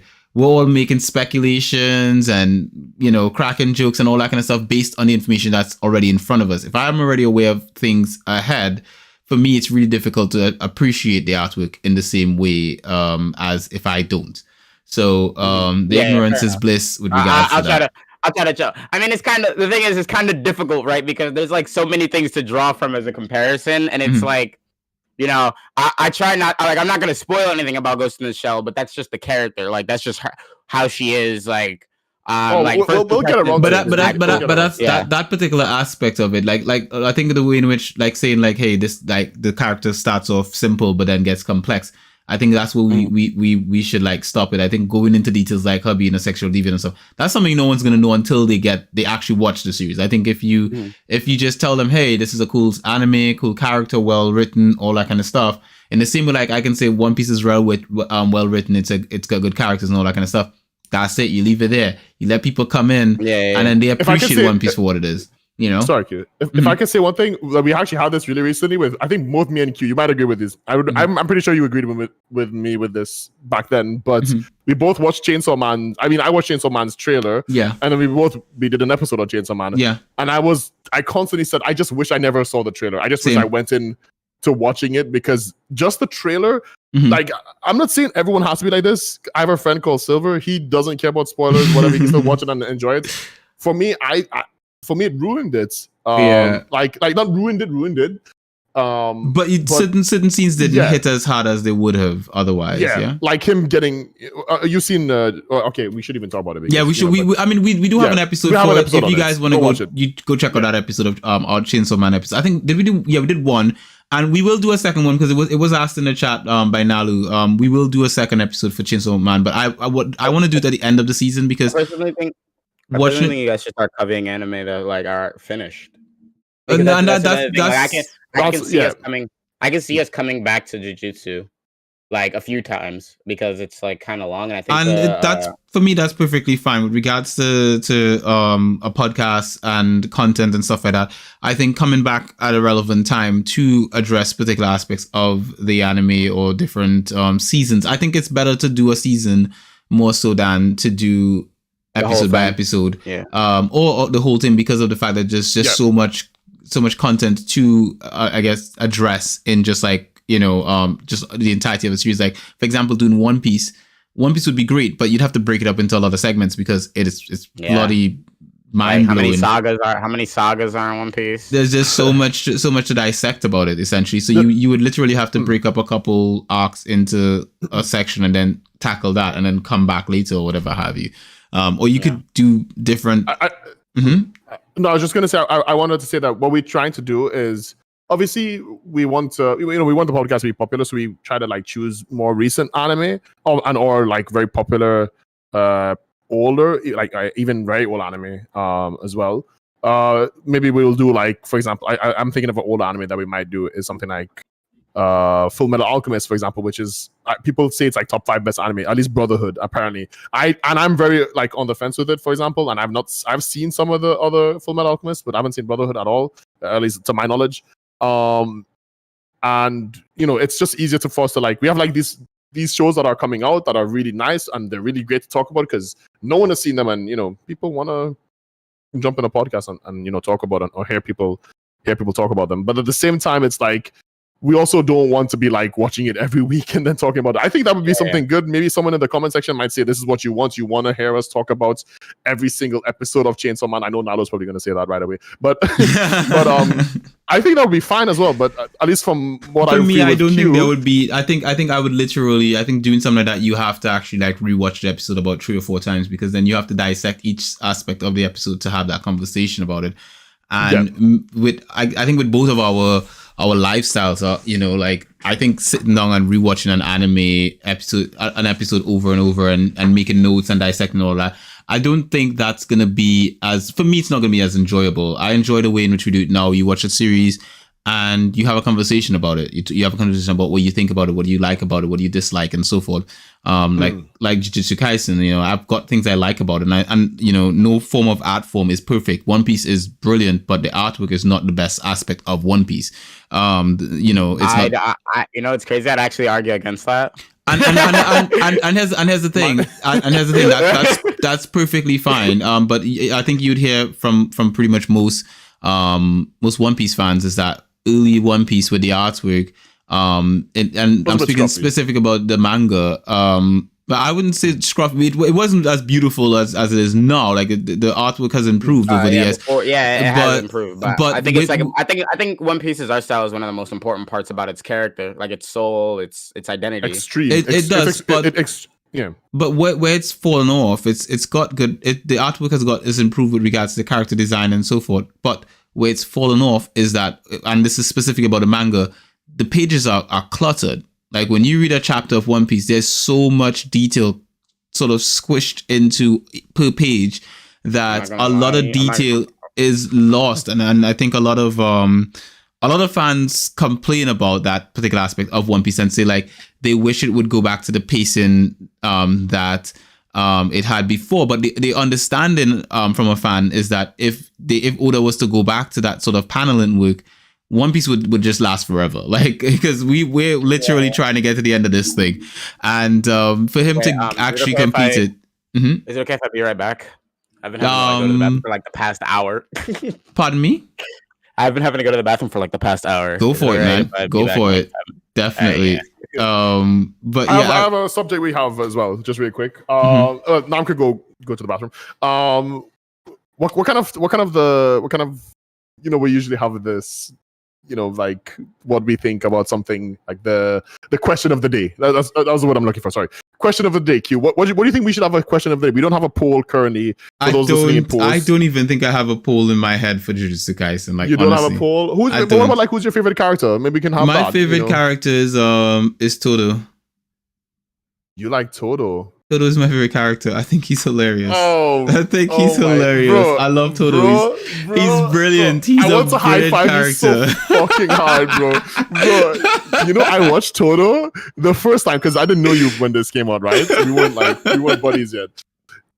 Tell me. Just tell me. I just want to hear all the good shit. Just leave. I'm just gonna take a blanket of good Toto shit. I'm just gonna lie down right here in my chair. I'm gonna put it back into into resting mode or whatever the fuck it's called. Just tell me. What about Toto? Tell me about Toto. I think the first time we're introduced to Toto, I just thought he was like a big, strong P-Life dude. Like that was literally what I told about it. Because the first question he asked, was it Fushiguro he fought first? I think. Yes. And the first question he asked him is like, "What is your, what's your type of woman or something like that?"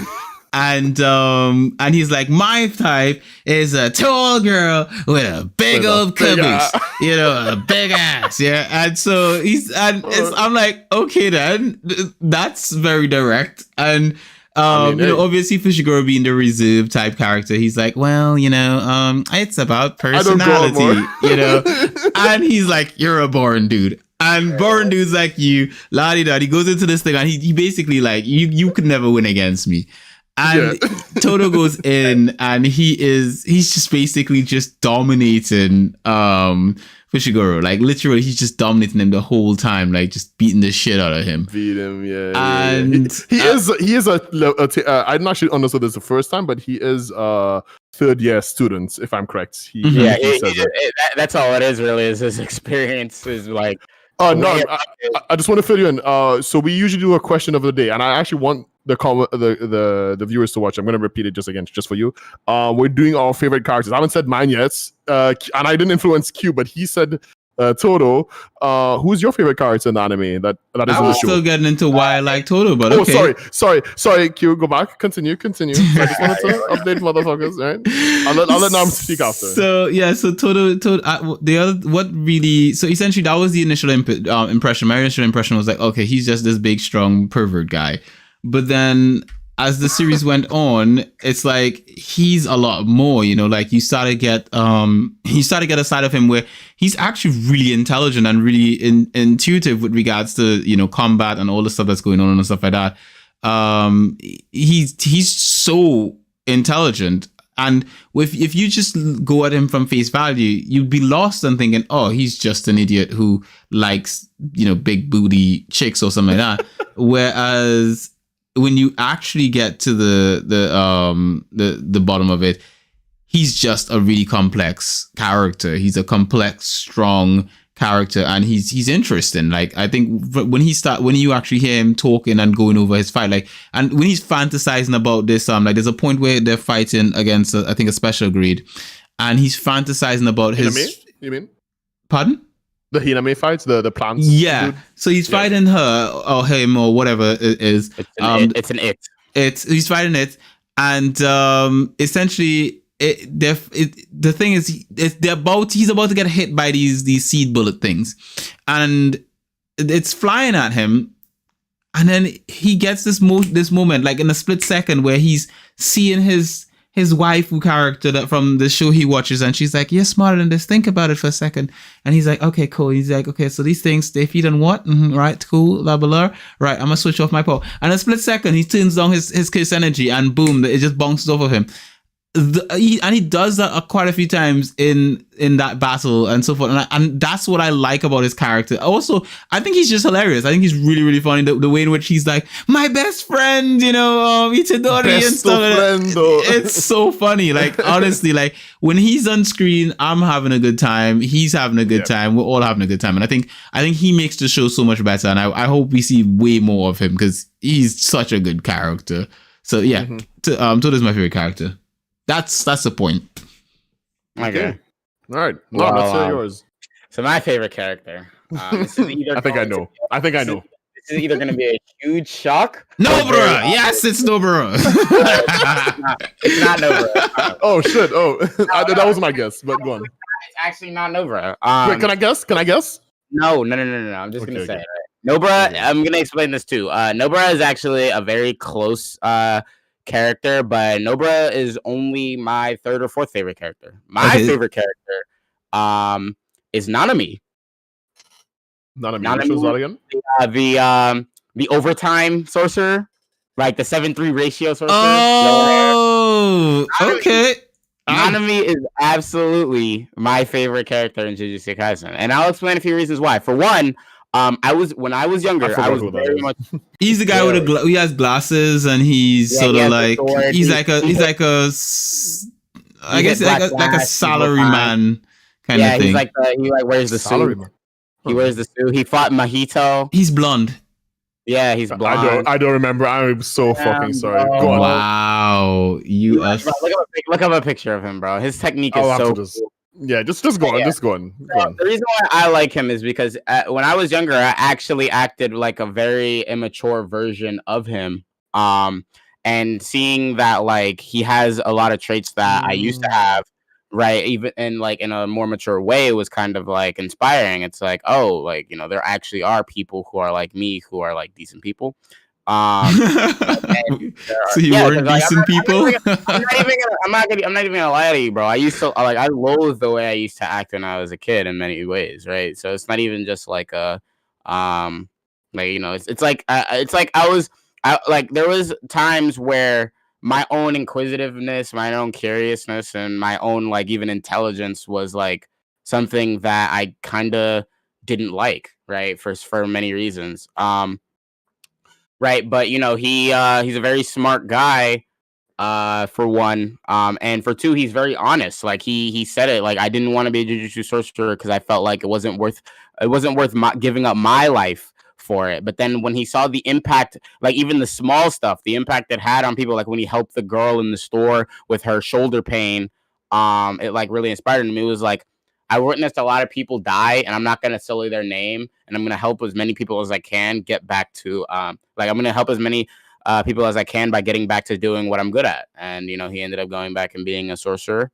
Is he is he the one that's fighting the bandage dude? Yeah, he did find him. Yeah, he did find him. Yeah, okay. Yeah, I'm remembering. It's coming back to me a little bit. And that's the thing, bro. His binding vow, his powers, like everything about him is just so fucking badass to me. And when there was like one time where he cut I think it was Mahito or one of Mahito's dolls, right? And he ended up doing a really cool pose with like he was like pushing up his glasses, right? And he just like swung his sword. It was like super JoJo-esque to me, right? Everything about that character is just like a straight dub. So yeah, he's my favorite. And for those curious, my second favorite character is Maki, the chick with the glasses who only has like the tiniest amount of cursed energy. Okay. Like I think she's really cool. Rhea, what's your favorite? Say Toto, honestly, wait. Firstly, right? Don't be afraid to say what you like. Like what you like and say with your chest. All right, I'll say with my chest. Okay. Firstly, I thought Norm's favorite character, at least Norm, because I watched it with him, right? Or Nevi, or whatever you want to call him. We watched it together, and I honestly thought that your favorite character was Gojo. I remember we watched like the first like 3 or 4 episodes, and you already had seen some of it before me, like just to like let the viewers and you as well, Kuno. He already seen most of the show. Like I think he was like on episode 10 or something, if I remember correctly. And he was like basically rewatching it with us, so he already did like a second viewing technically with me. And I remember watching, and he was always like, Gojo is so cool, man. Gojo is so cool. Like, he is so busted. I'm like, I already know this dude is busted because Gojo's number 3, bro. Gojo's number 3. Yeah, so I thought it was Gojo. And I was so confused on Gojo and then Jogo, which is aka Mount Fuji, right? Yeah, so I was so confused for a while. I don't know if you remember that. My favorite character, do you guys want to guess? I'm thinking it's Toto, to be honest. I'm thinking it's Toto as well, bro. So for me, Toto is my second favorite, right? And hear me out on this. When I first watched it, I was like, when I saw Toto, everything Q said, I'm not even gonna repeat it. Everything Q said just nailed it, Something for me though, I know who your favorite character. I know who your favorite character is. You know who it is now, though. I'm pretty sure you know. If I let you guess again, but it's Sukuna, bro. It's Sukuna.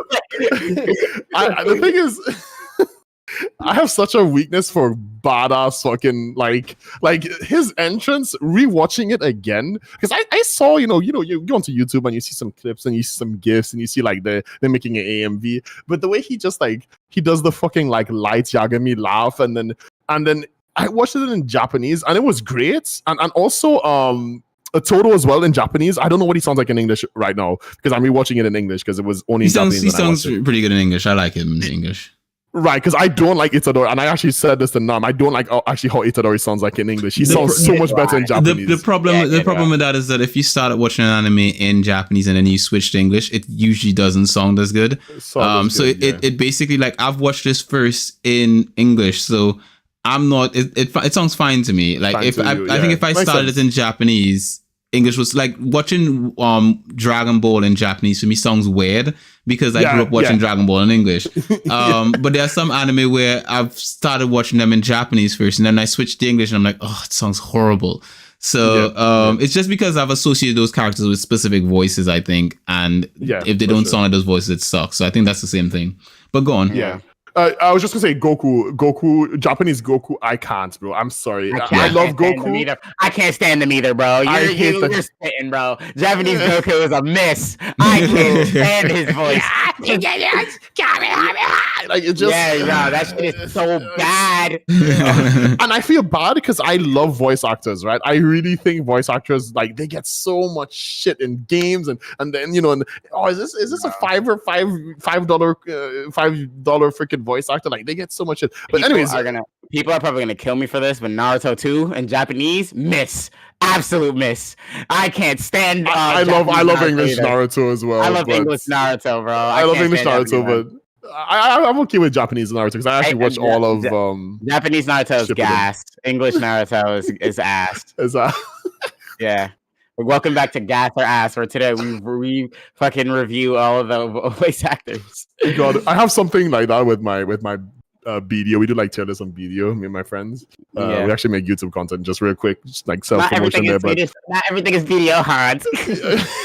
that should be accused meme towards me. But I do that. We have like this thing called crowning, which basically you just destroy an outfit. So we rate outfits on my channel, like an outfit contest. And then if we don't like something, it's like I forgot what the word is, like something like love it or it's like swipe or cron. So you swipe money for it, or you would cron. Like crowning it is like you literally destroy it because it's not worth.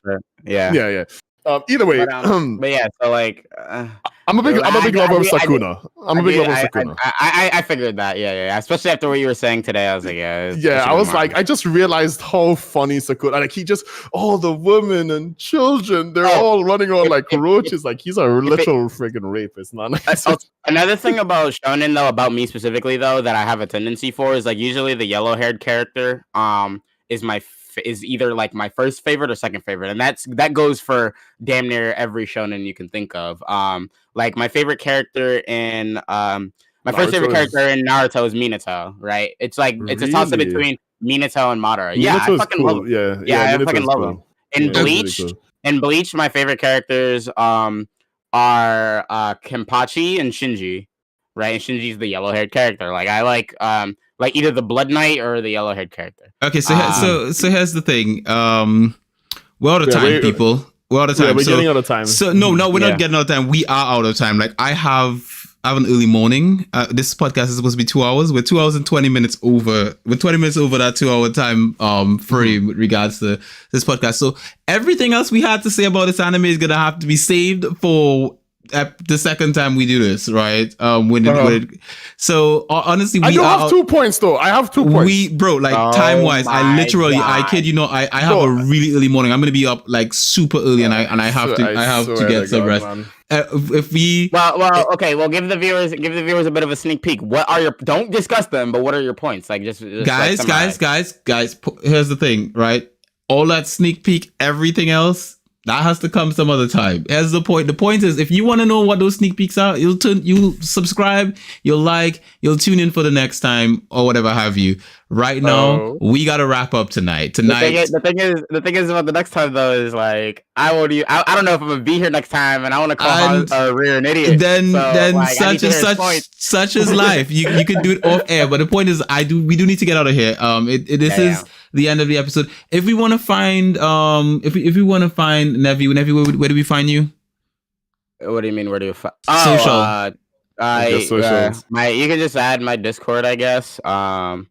I'd say my Discord or my Twitter is like the best places. What's your Twitter?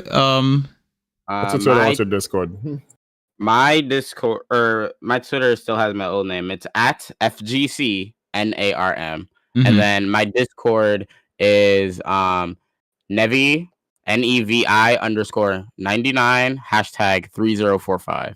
Okay, sweet. So if you want to DM me calling me an absolute like igtard, go ahead. Don't do that. We're nice people here. I doubt it.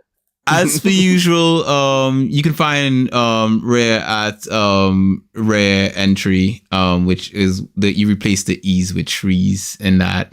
You can find me at LP Garden, that's garden.au, and you can find the rest of the stuff we do at Simply Binge, just Simply Binge UK, pretty much everywhere else. We are unfortunately ended this abruptly. I know there's still a good bit of you guys still viewing this, and some of you guys are gonna be like, "Holy shit!" It just randomly ended at that point in time. But yeah, I literally have a super early morning and a ridiculously busy day. I don't even know how I'm gonna survive tomorrow. And today was already busy for me anyway.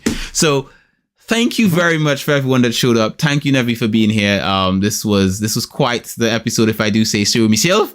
Rare, you suck. And you should have chosen Todo as your favorite, and you suck because of it. So look, I'm a sucker for bad guys, okay? And bad guys with multiple arms. I didn't even know that he had multiple arms the first time watching it. That's all I have to say. You know? That's perfectly fine for sucking. So with that, guys, thank you very much for listening to this episode. Ray, any last words before we get out of here?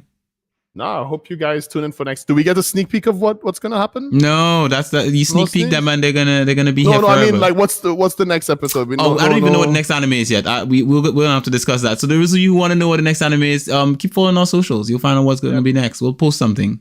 So with that, guys, thanks for watching. Catch you guys, or listening if you're listening to this. We'll catch you guys in the next one. Peace. See you guys.